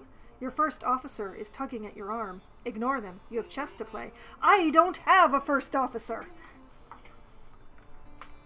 Alright, I succeeded. I gained a page. Initial gambits. I've gained a secret. Not going to go for another game. Let's explore the coral knoll. Sea laps dark around silvery coral. Humps and columns rise from the coral, a bewildering maze. Go carefully. Oh no, not another one. Captain, I'm a good seaman. I'm yours if you'll have me. Will you have me? I'm hungry. I'll work hard. He seems likely enough, if a little ragged and sorrowful. A sudden apprehension. When he sees the sailor on your left, he turns and bolts into the darkness. After him! A straightforward challenge with a 100% chance of success, or I can pay his passage home in an act of generosity. Nope, we're gonna chase him. After him! An unexpected windfall. You and your Zailor harry him into a panting standstill, and recognition dawns in your Zailor's eyes. I knowed this in and out of the Iron Republic days. He owes me a secret, and he's always been shy of paying it. At bay, the ragged fellow has no choice but to pay the secret he owes. Your Zailor, elated, shares it with you. Success? Gained 50 fragments. And didn't get saddled with another sailor.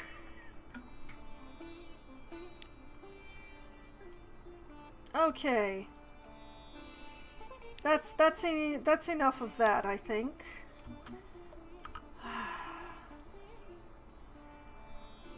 Yeah. I think what I want to do is sail straight north from here, as much so as I can with the islands and enemies in the way.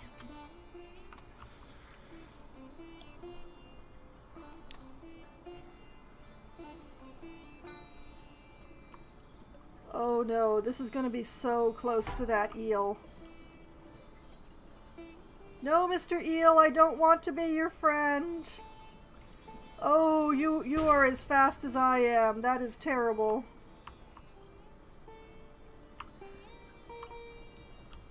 You do a lot of damage, Mr. Eel.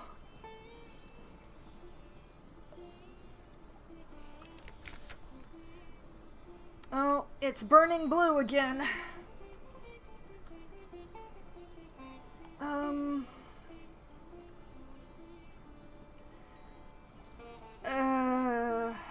I'll take the 88% chance. Here goes. Alright, success! I love how the burn blue comes around whenever I don't have my light on for a while.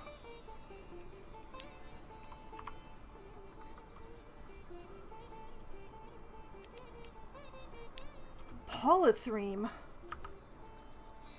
Oh, I'm finding everything I don't need.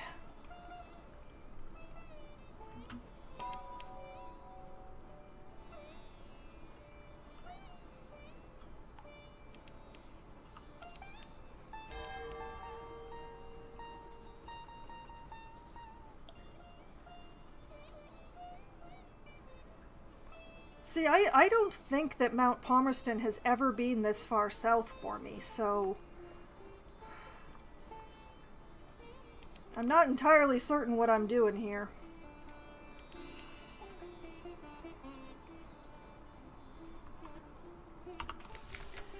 Welcome to Polythreme. Here is screaming. Taciturn clay men, evasive clothes colonies, walking like humans, cobbles that groan underfoot.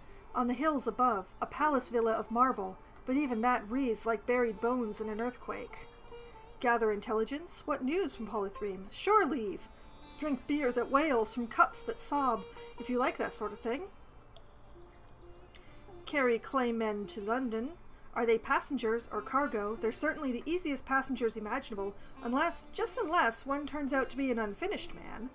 Must have 6 places in the cargo. I probably have that, but I can double check. But first, let us get a port report.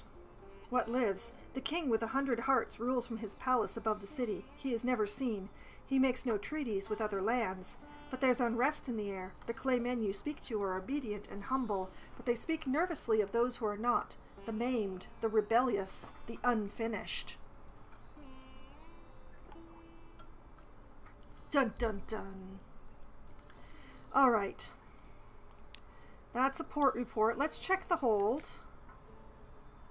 I have 8 spaces in the hold.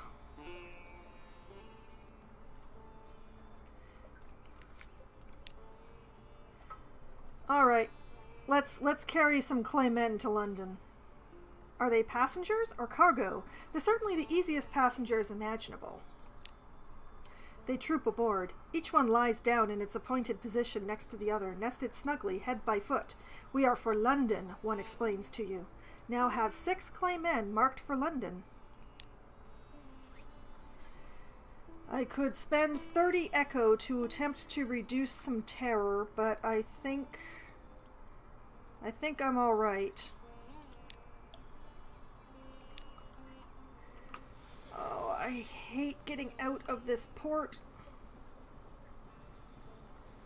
What if I go up around the other side? Like that would be easier, right?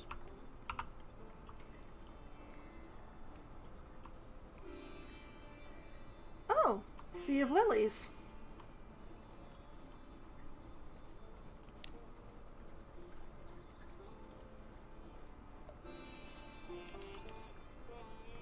Tides of Appetite? Well, I'm sailing right towards it, whatever it is.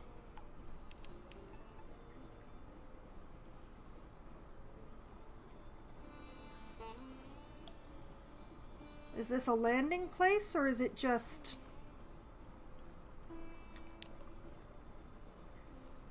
It's just a place.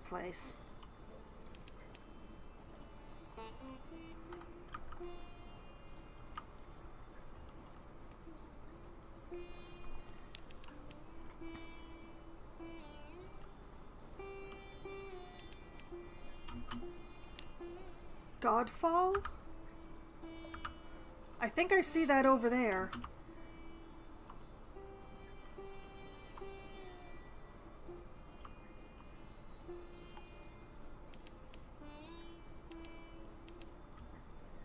Of course I came to the wrong side of it. Okay, I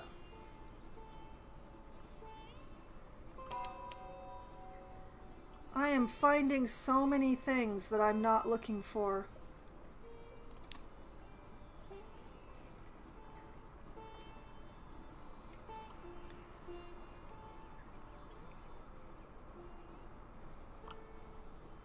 Okay, there we go. Oh yes, I remember these guys.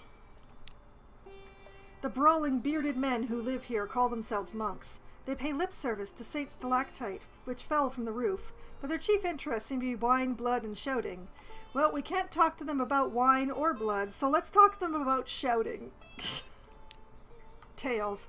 They're eager to talk about their history. The stalactite, they assure you, is one of the citadels of the starved men who dwell in the roof. When it fell, a few of its occupants survived to become the monks' progenitors. How does that work, you wonder, with their vow of celibacy? They become vague and are suddenly eager to speak of the details of passing shipping. Thank you, men.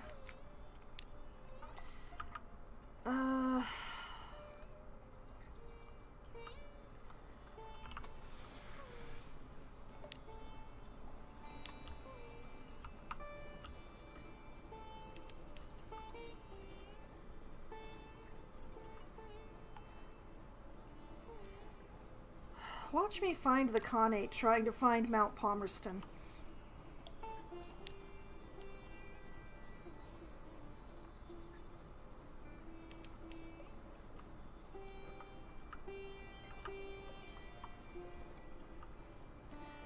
Wait. Well, that's not Palmerston, but I recognize it.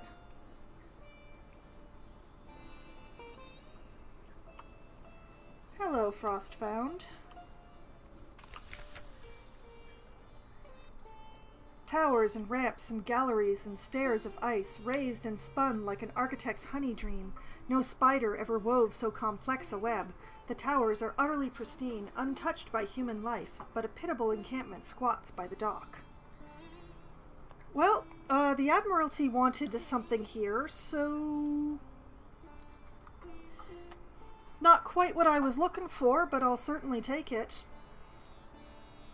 Engage an officer. I already have a mechanic. Take tea with the squatters at the dock. Ask the squatters about the castle.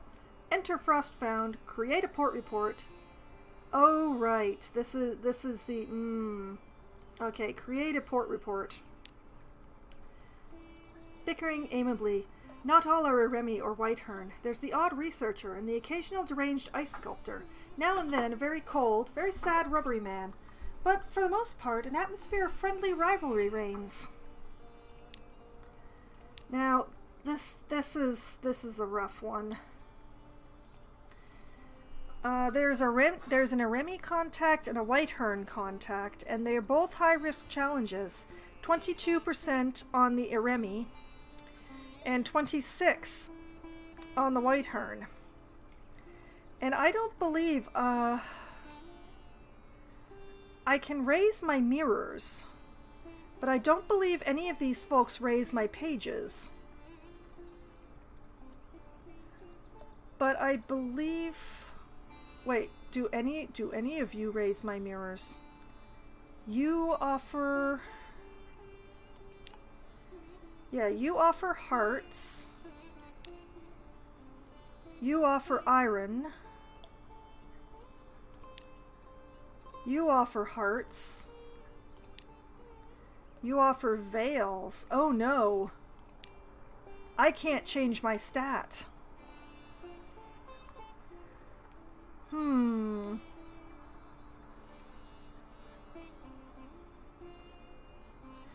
I hate the ghost ships. I hate the ghost ships so much. I know they're kind of me, but ugh. Oh man, I don't know.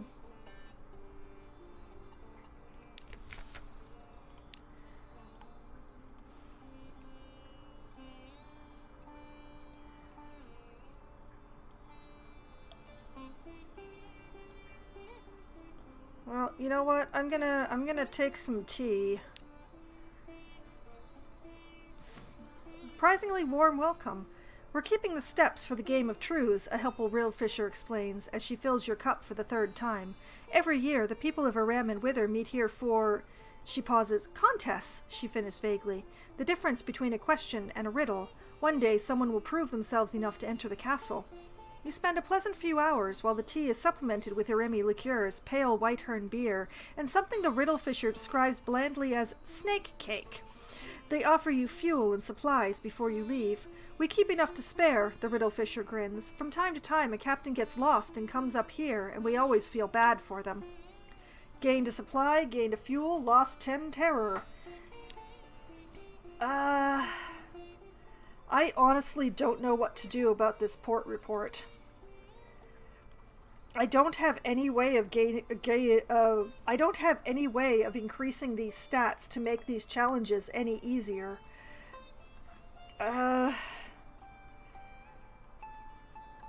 Okay, you know what? I'm just gonna take whichever one is the better chance and hope for the best. 22 versus 26. Alright, go for the Whitehern contact. Everybody, cross your fingers, hope, pray. Why would such a ship come here? Who questions the questioner? What is the name of your employer? Why do you think I would know? Is she being obtuse? Are these code phrases you don't recognize?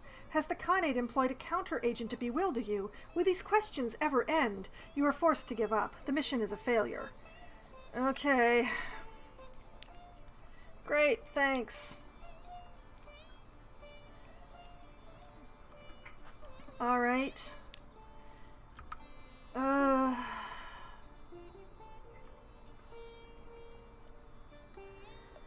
Where is that blasted volcano?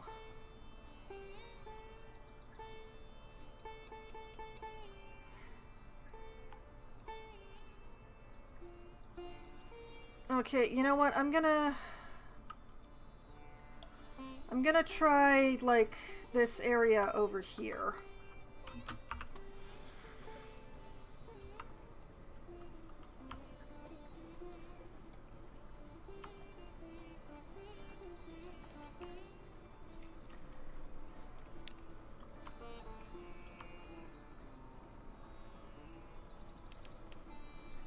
Right?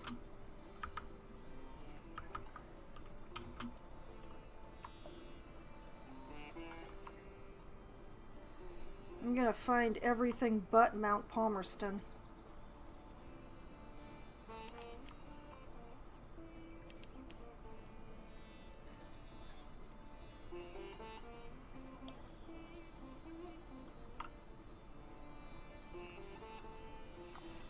Am I going the right way? I did go the right way.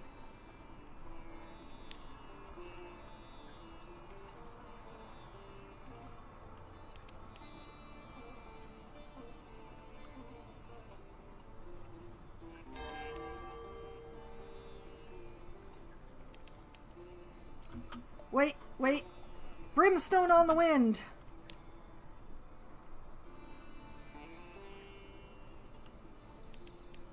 There you demonic bastards are. I forget which end of you your port is on. I bet I'm going to the wrong side.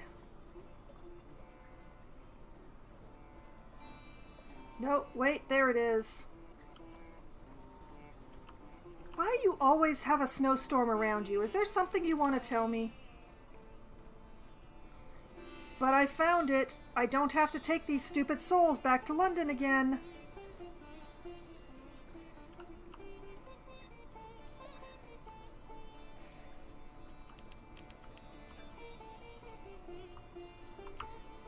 Ah! I made it! I found Mount Palmerston! Sullen lights grow green at the jetty's edge. Behind the port buildings, the island is knee-deep in ash. There are ruins here and there of houses destroyed by fire. Far above, the mountain's top flickers red, just for an instant.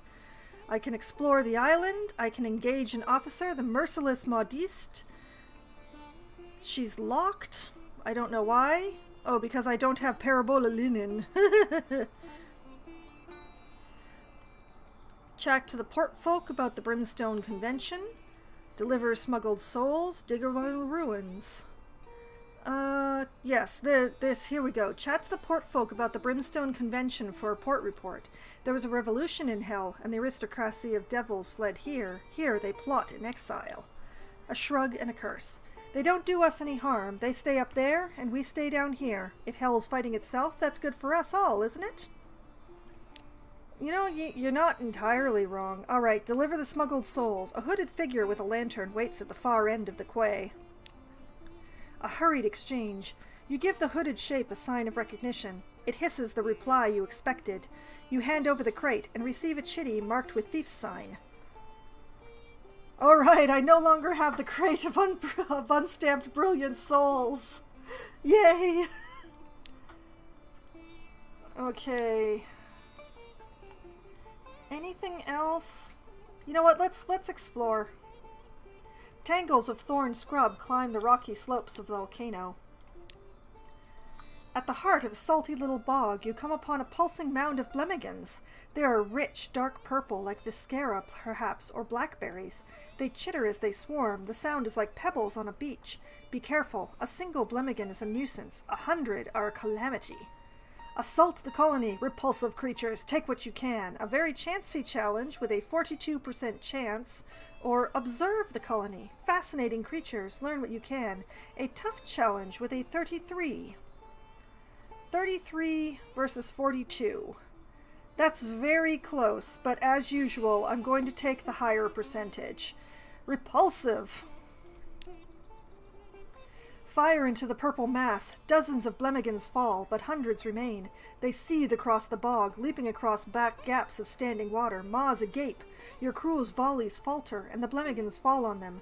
You call for a retreat, and your sailors fall back, plucking fat-mawed blemigans from arms and legs. Several go down under the mass. You'll mourn them later. That's a failure, and I lost 3 crew! Oh boy! This has not been a very good night.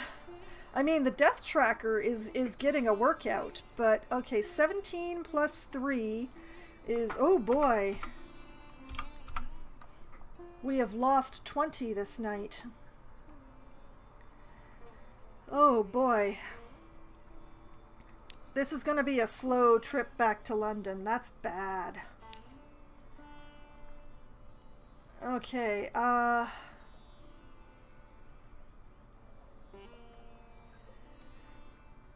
I could dig among the ruins.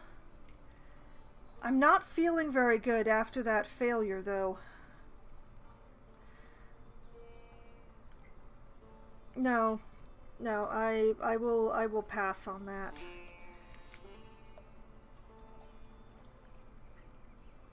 Fuel is cheaper here. Oh, and my venture capitalist wanted 7 devil bone dice. Hold on a moment. Let me get out my calculator.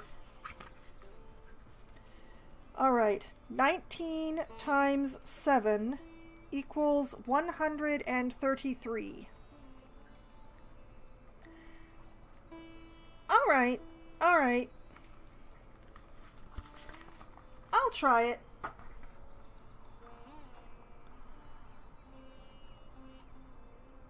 One, two, three, 4, 5, 6, 7. And no more room for more fuel. This is gonna be fun. All right.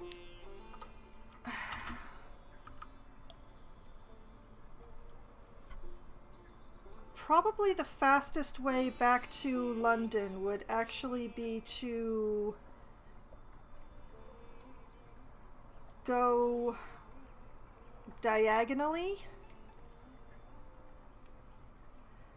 maybe?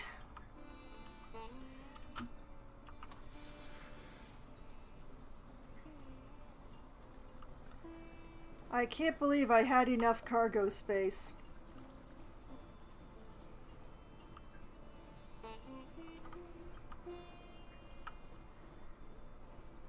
Okay.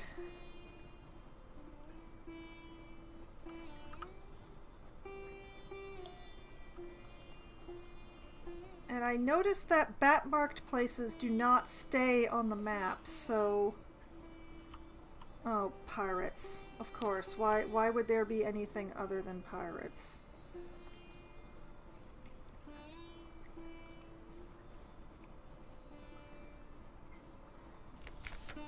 Crawling stars. The lookout shouts. Far above, the false stars in the cavern roof are shifting. A rare and ominous event. What now? Record the change and assign a name. If the new shape seems well-omened, your crew may be cheered. Who knows? This is a 50-50 chance, or eyes on the deck. Forbid them to look. You can't really stop them, but you can at least discourage discussion. They won't like it, but it's safer.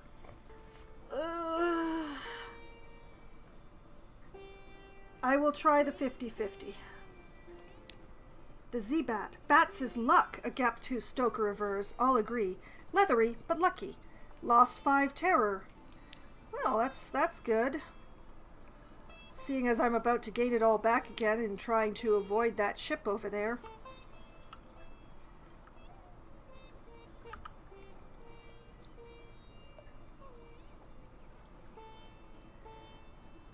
Continuing. I am being watched. We watch for fungal pads in the Sea of Lilies. There is a prison here, guarded by knot oracles. Yeah, but I'm not going to go looking for it.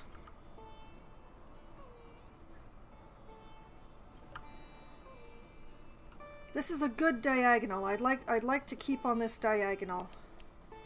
With only 5 crew, I'm not fast, so... The Sea of Voices, close to Polythreme. Yep.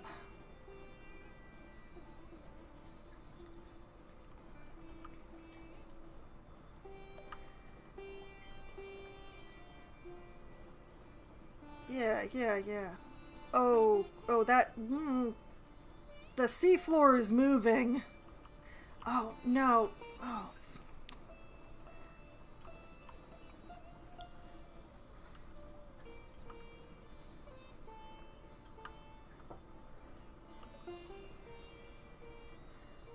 It'd be nice to put in at Pigmote.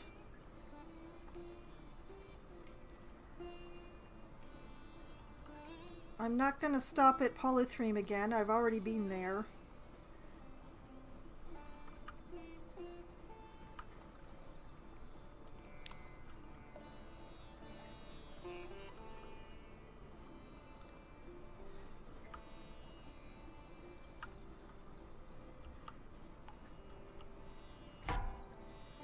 Oh, now what? Where?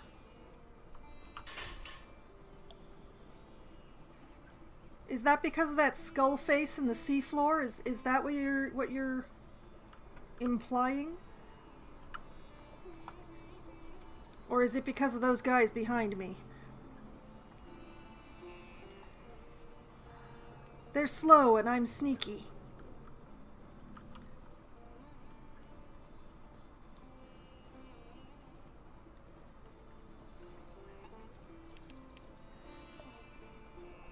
Let's see. Ah, here we are.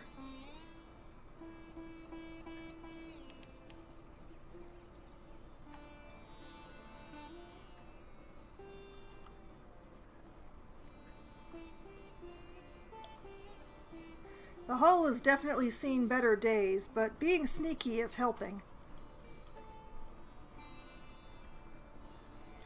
Turn! We have arrived at the Neath's most adorable nation. Alright, let's compile a port report. May as well.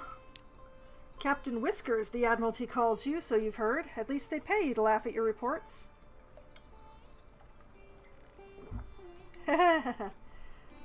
Alright.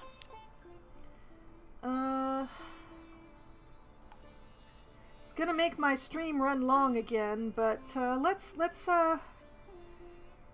help Caviar resolve a dilemma. An aide runs over. Hairless advisor, you return to us. Praise the tide. We need your wisdom once again. A dilemma. How will you advise Pygmotile? Time passes. A cloaked man in a hippo mask stands surrounded by a pack of rodent soldiers. We caught this one sneaking around by the aide hesitates, paws sketching the shape of Pygmot's blue scintillac. What should we do with him, Hairless advisor? Speak with the mysterious masked man. He claims to be from an island called Visage. Beyond that, the rodents have learned nothing. Advocate for his release or advocate for his arrest? Speak with the man. A visitor from the land of masks. He draws himself to his full height. Flourishing blessings be upon you, noble frog.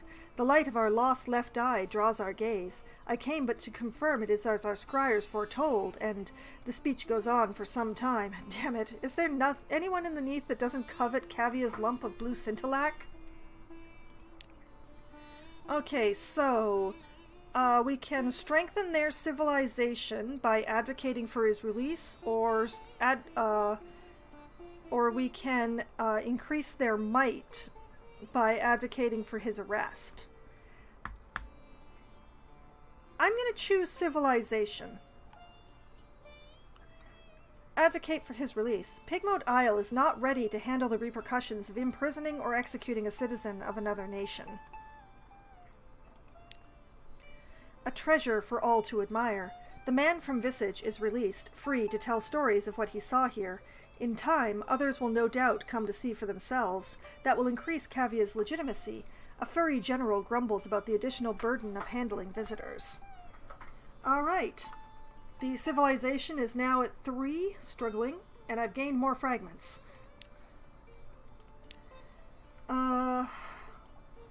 Anything else I can do here? Can I buy fuel or supplies? No, I cannot. Pity.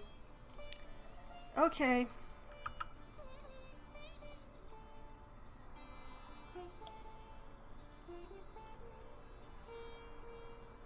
I can... Yeah, I can go this way.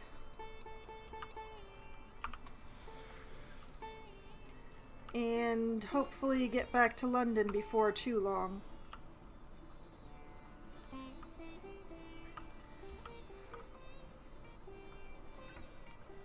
And yes, I do check my map a lot, because everything looks the same. Everything.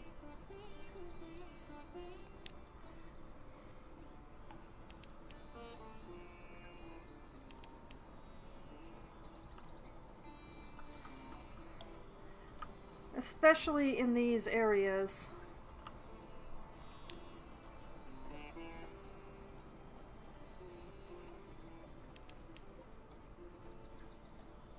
As long as that crab does not turn northward, I should be okay. I am aimed in exactly the direction that I want to be. I'd rather not have to evade the crab.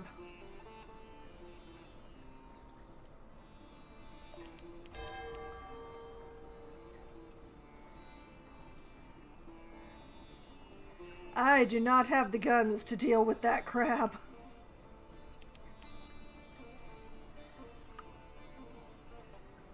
Good, good, good, good.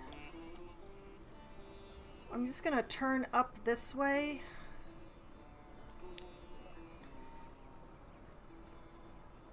Just to clear this square.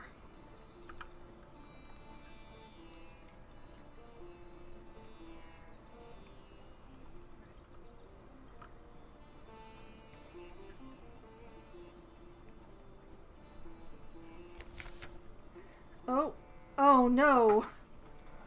Unfinished. A grating roar below decks. One among your claymen cargo, missing something usual like obedience, temperance, or a sense of humor. Wait it out. You had prudently stored the claymen in your secure storage. Let it try to break free. You'll deal with it when it's exhausted. But it won't end well for any other claymen you have in there. I don't have a secure storage. Negotiate. Risky, but these things must be done right. That has a 24% chance. Or destroy it. Regrettable, but these things must be done. That is a 23% chance. These are all bad. 24, 23. Okay, 1% more. I'm gonna try to negotiate. A communications difficulty. The unfinished man listens intently to you. Then it puts its head down and charges like a bull. A sailor is smashed like china. Regroup! Oh, great. Wonderful. Terrific. I lost another crew. Back to the death tracker. This is not a good night for my sailors. This is not a good night for my sailors at all.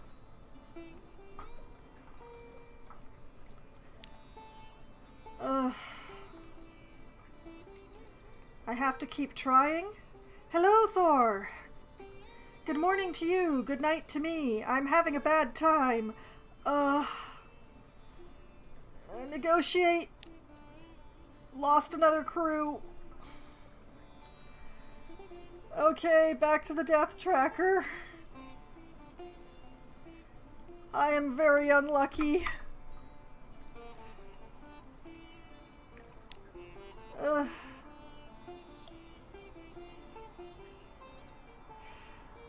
Negotiating is not working. Let's try to destroy it.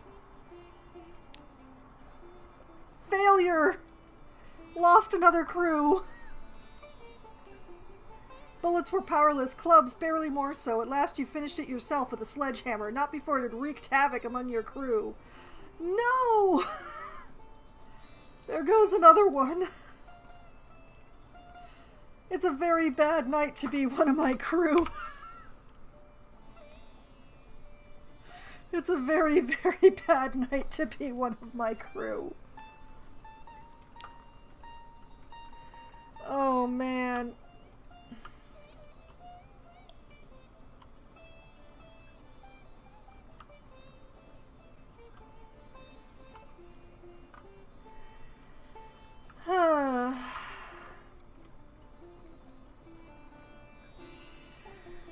Well, this is awful.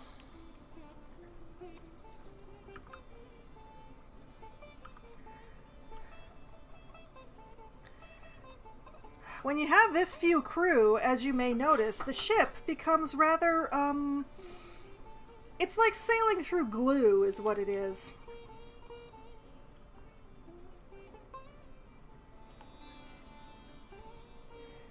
Oh man. My terrible, terrible luck.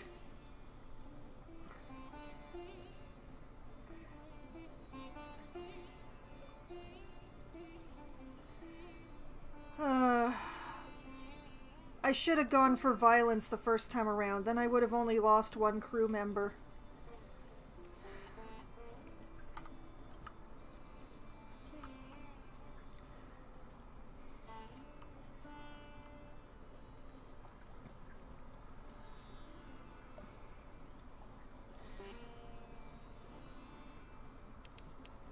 That'll teach me to negotiate. Anyway, Thor, how's your day going? Mine is ending on a very low note, although hopefully I will make quite a bit of money once I get back to London, assuming I make it back to London with my 2 entire crew. I'm almost there. I'm so close.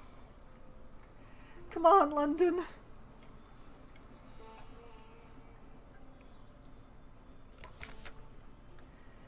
Oh, why not? Why wouldn't the stars move again?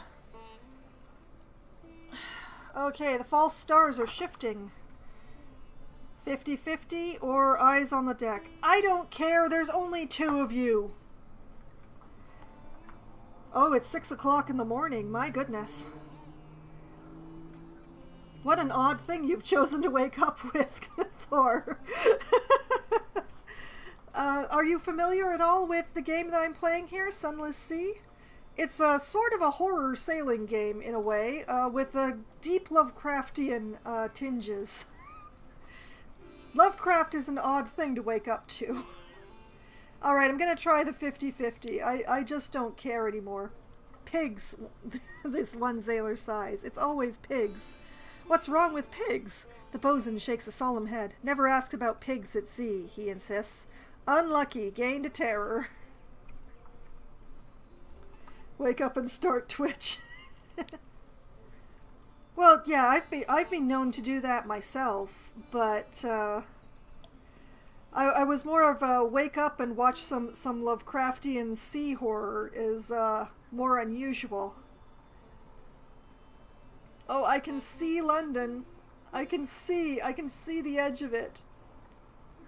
I will get there someday. Come on, little ship. We've still got 2 sailors left.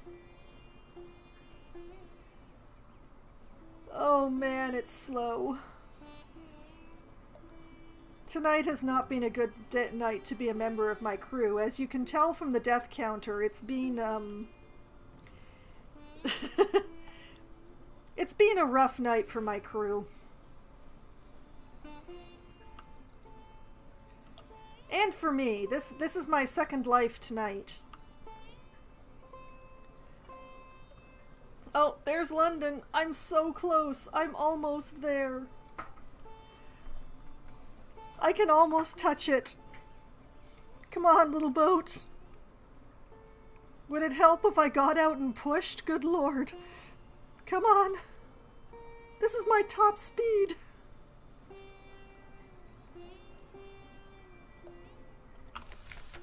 I made it! I made it back to London with 2 whole sailors. Let's collect messages from the harbour master. Yeah, I don't have enough crew, so the ship goes super slow. Something changed. Someone wants to sign on. The Blind Bruiser attends to business. I've got a free evening. The Rose Market hasn't changed. Okay, let's start with all of this stuff taking up room in my cargo. Venturer, hi. Something perilous. I have brought you dice from Mount Palmerston. 500 for 7 barrels of dice.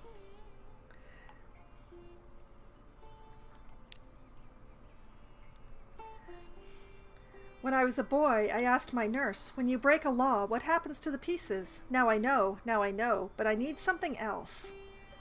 The venturer has another request. Speak to him further, or check your journal. Gained 500 echo, lost 7 dice. Okay. Alright, let's find out what he wants. I will cross out the Devil Bone dice or outlandish artifacts. What does he want? 7 outlandish artifacts, which I already read earlier this evening, or something forlorn. You can find it in a rem or dreams. I don't know which is easier to find. Actually, they sell it down in Wolfstack, but where's the romance in that? Or the profit? 700 echoes for 7 bales of parabola linen. Oh boy, okay. 7 times outlandish art or 7 times parabola linen. Hello, fellow 33D. Welcome. Hit up I haven't actually hit the Khanate in this life yet. That is true. I won't be doing that tonight because my stream actually will be ending soon, but I should hopefully head towards the Khanate. I have explored pretty far east and not found it yet, but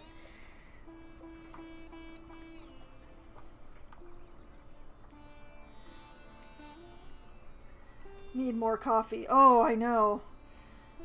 Okay, so he has cycled around and done things. I have space in my hold now, but you know what? Let's see if I can drop off the remaining clay men.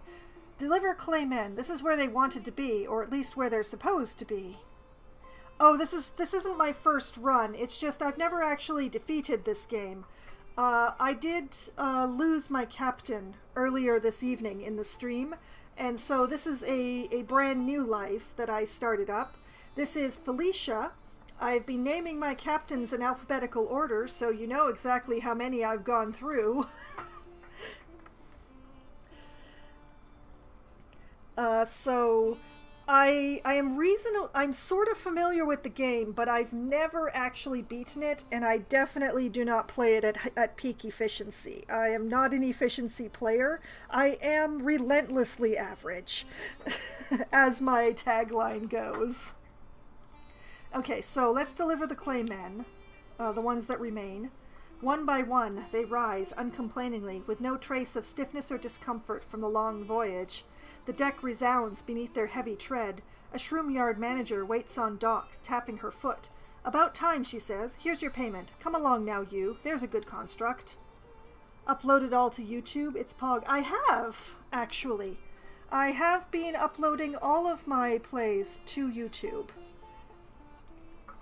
Let me just poke my bot here.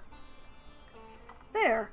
That is my YouTube channel that the bot has just linked to there, and all of my previous streams of Sunless Sea are available on there. There is a playlist, so you can easily find it without having to dig through everything, because I did take a rather long break of nearly a year, actually just over a year, in the middle there, so it's a lot of digging if you don't use the playlist.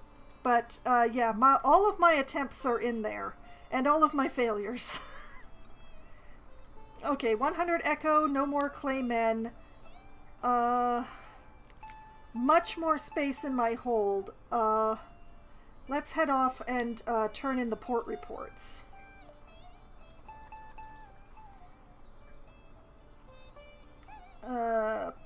No wait, actually, is there anything in particular you need that's not frost-found? Please, please. Excuse me. All of a sudden, a dry spot. Oh, Port Cecil. I know where Port Cecil is. I found that on this most recent go-round. Okay. Admiralty to Port Cecil. The note has been made. All right, let's turn in the port reports. Mount Palmerston, the Brimstone Convention. They trouble me, Captain. Alright, 40 echoes, a favor and a fuel. Port Cecil, the Principles of Coral. I have no idea why anyone thought that settlement was a good idea. 30 echo, a favor and a fuel. Godfall, pirate monks. I honestly have no idea what we're supposed to do about pirate monks. What are they up to? 30 echo, a favor and a fuel. Pigmote Isle. I'm not certain I heard you correctly. Are you quite certain that this is the report you wish to make? So be it. Alright, 10 echo and a fuel.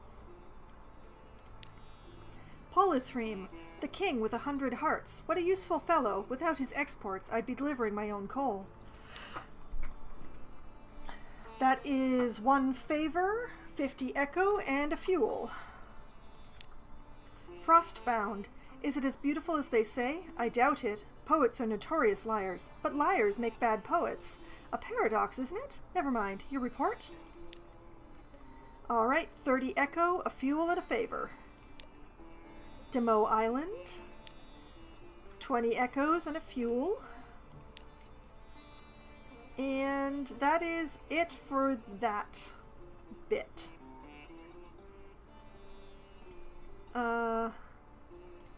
Out we go. Okay, let's deal with the bruiser. Souls delivered. What a propitious and encouraging occasion this is to meet again here in this place which has been so very fortunate for us both. Allow me to shake you warmly by the hand, since you have demonstrated your unswerving commitment to fair dealing and honest conveyance. Very good. My patron will toast you. You don't...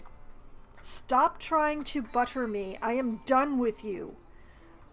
I already have 2 suspicions that I can't clear. I am not taking any more contraband anywhere for you.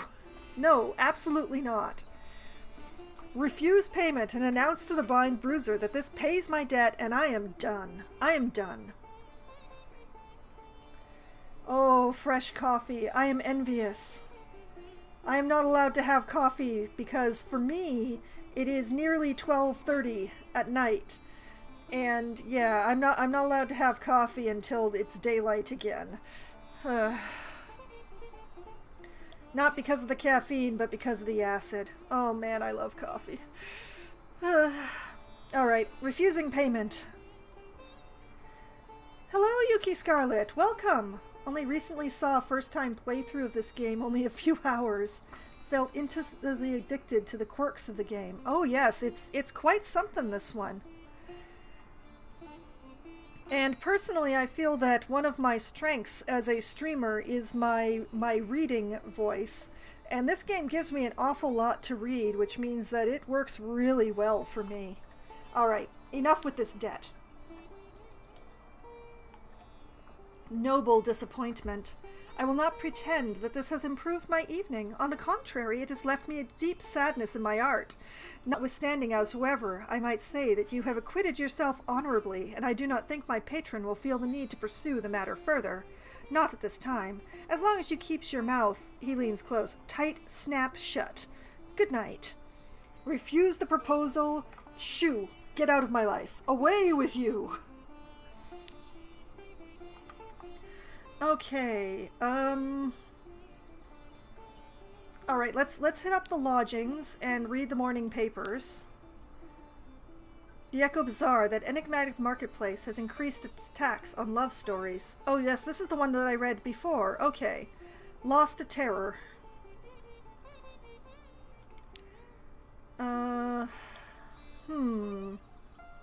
The items, the individual stories on each island, the story, you can imagine so many... Oh, yeah, there is a lot. It should still be there. If you scroll up just a bit, Yuki Scarlet, you will see where I pinged my bot to link to my YouTube channel. I have all of my previous plays of this game that I've streamed up on the YouTube channel in a playlist there. So there should be several hours worth of Sunless Sea to devour there. Let me just double check here. Let's see, this is stream number 10. So there are nine previous streams to watch on my YouTube channel, and all of them are somewhere around 5 hours. I have chopped them into more bite-sized chunks-ish, in a way, so that it's a little easier to go through. But if you're really wanting to consume content of this game, I would recommend my YouTube channel. Oh, Yuki is fine, no worries, sounds great. Yep. Well, there is a playlist, so you don't have to go digging through every video. Just go through the playlists and find the Sunless Sea one, and you will be gravy. Now, where was I? Did I have anything else to deliver? No, not really. It's mostly just turning things over, buying supplies, and heading back out again. Well, I do need to find the Khanate. I need to go back to Port Cecil. Thankfully, I know exactly where Port Cecil is, and I know the Khanate is going to be around here somewhere. The Khanate is always around here somewhere. It is never further south than London. It is never, ever further south than London, so I know that it's up here in this area somewhere. So possibly like going to Port Cecil and heading east from there would be a good way to find the Khanate. But that is going to be a problem for future Foxwine, because current Foxwine is looking at the clock and realizing that my stream was scheduled to end half an hour ago. So this is where I'm going to be calling it a night. Although, wait, before I forget, let us grab some more crew. Forget the Presbytate Adventuress. I already have a gunnery officer anyway, and also I need sailors. I need sailors so bad. So we're going to take our 5 Echo sailor who is desperate to get out of London for whatever reason. And off they go. And I'm also going to roll the dice on the hire more crew. And I'm going to hope for at least 2 people. So here's crossing fingers. The crew is hungry. No, actually they're pretty okay. They've only got 16 hunger right now. What the crew is empty.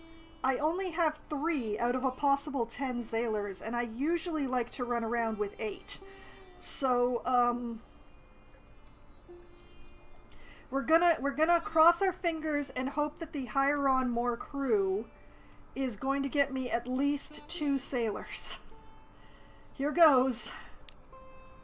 Rich pickings. Your tall tales find a ready audience. Scarred and seasoned men and women tramp aboard and find places to sling hammocks. 3 crew! I'm up to 6! Oh, I see. Well, basically, this row across the top, these are my officers. This is the representation of my current captain. And this is the general crew of the ship. These are my stats down here. They're important in various ways, but it's... So yeah. The various officers give me stats depending on who and what they are and what they do. The crew just makes sure that the ship runs. You remember though when you were watching how my ship was barely crawling through the water? That was because I only had 2 crew members. Oh yes, I can get more fuel.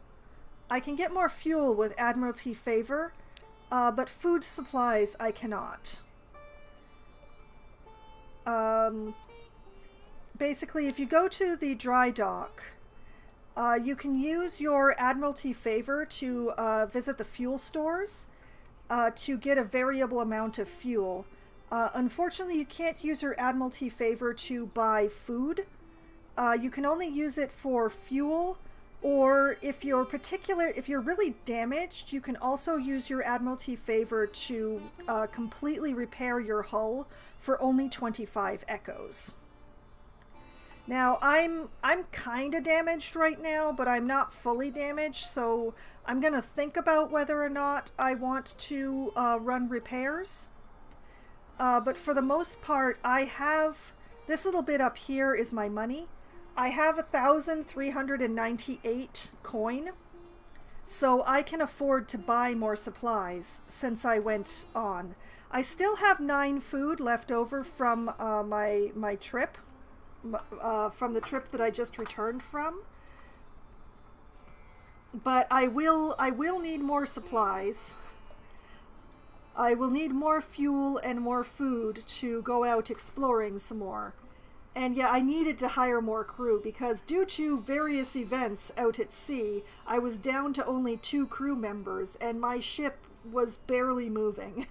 It was if I'd gotten out and blown on the sails, we would have moved faster. So I was kind of desperate for more crew. On a ship of this size, which has 10 berths, you need to have at least 5 crew to have the ship moving at its best speed. So having 6 crew is pretty much perfect. I like to run with either 7 or 8 crew because you lose people easily. If you look down here, in this space down here, I have a death counter for this evening. This is how many people have died tonight. That's a thing that I do, is that I have put in this this little counter down here of how many crew members and selves I have lost in this night. I did lose my captain and my entire ship earlier this evening, which is why the number is as high as it is. But I also lost, like, what was it, 4 crewmen trying to deal with that unfinished man out in the ocean. It was quite something. But in any case, so next week I will be returning to Sunless Sea, and I'm going to be exploring eastward, I think. I'm going to be hitting up Port Cecil for the Admiralty and attempting to find the Khanate, which should be over here. Should be. I'm almost certain. We'll find out. Oh, my goodness. I'd forgotten I changed that to such a startling noise. Thank you very much for the follow, Yuki. That will allow you to earn channel points faster for my various glorious channel point rewards, and it will give you access to some of the cutest follower emotes on Twitch. Absolutely adorable. So thank you very much for the follow. I appreciate it. So, it will be exploring eastward next week. And this is actually, now that I have remembered to replace my Zailers, this is where, oh, tell a joke. Okay, telling a joke will be last thing I will be doing this evening. Where's my joke list? There it is. All right.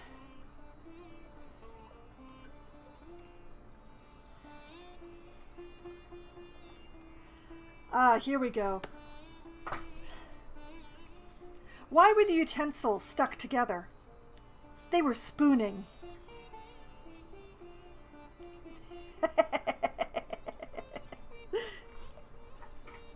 I never said it would be a good joke. But yes, you're welcome. Though I hope that was worth the 550 channel points for you.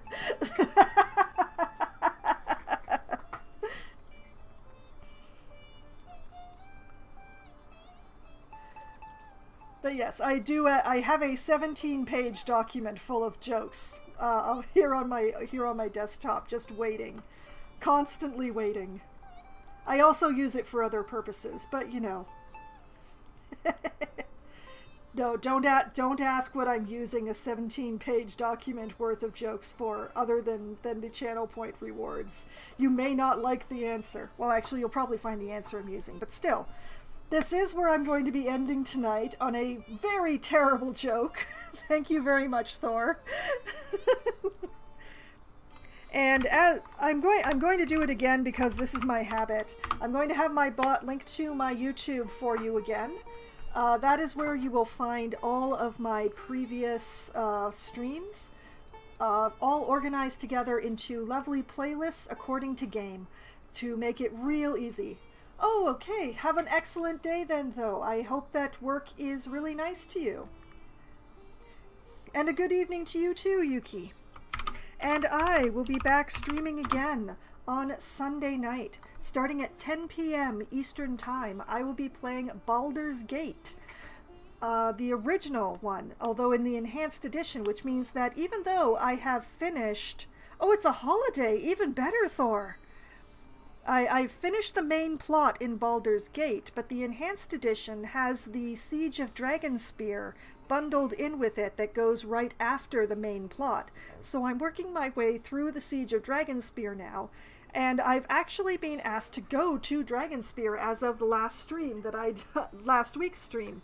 So I will be regathering my companions and re-equipping them and going out to Dragonspear in this upcoming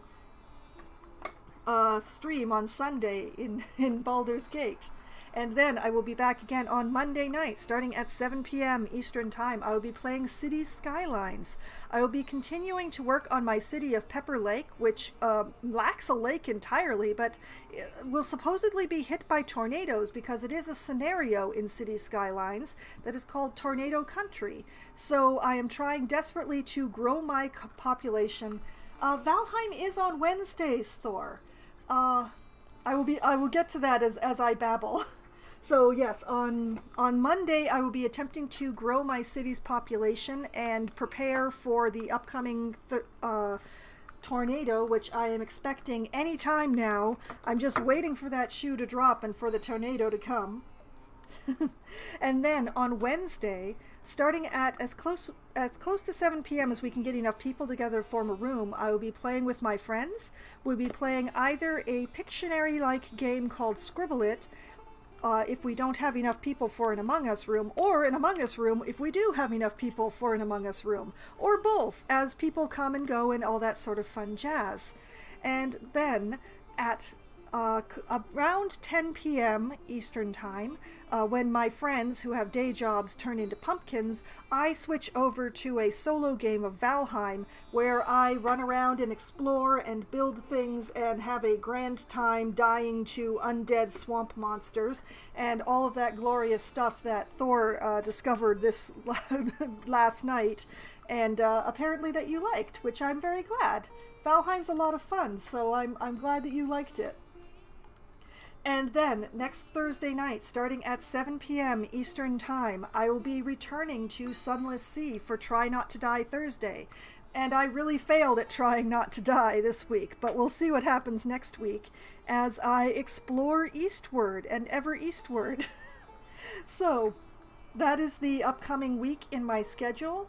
All of the games that I'm scheduled to play and all the things that I plan to do in those games, and all of the fun. And I have had so much fun tonight, and I hope that all of you have had at least as much fun as I have. And I hope that you have a great night, or in Thor and any other European folks, a great morning. And I hope that you have a great weekend as well. Good night!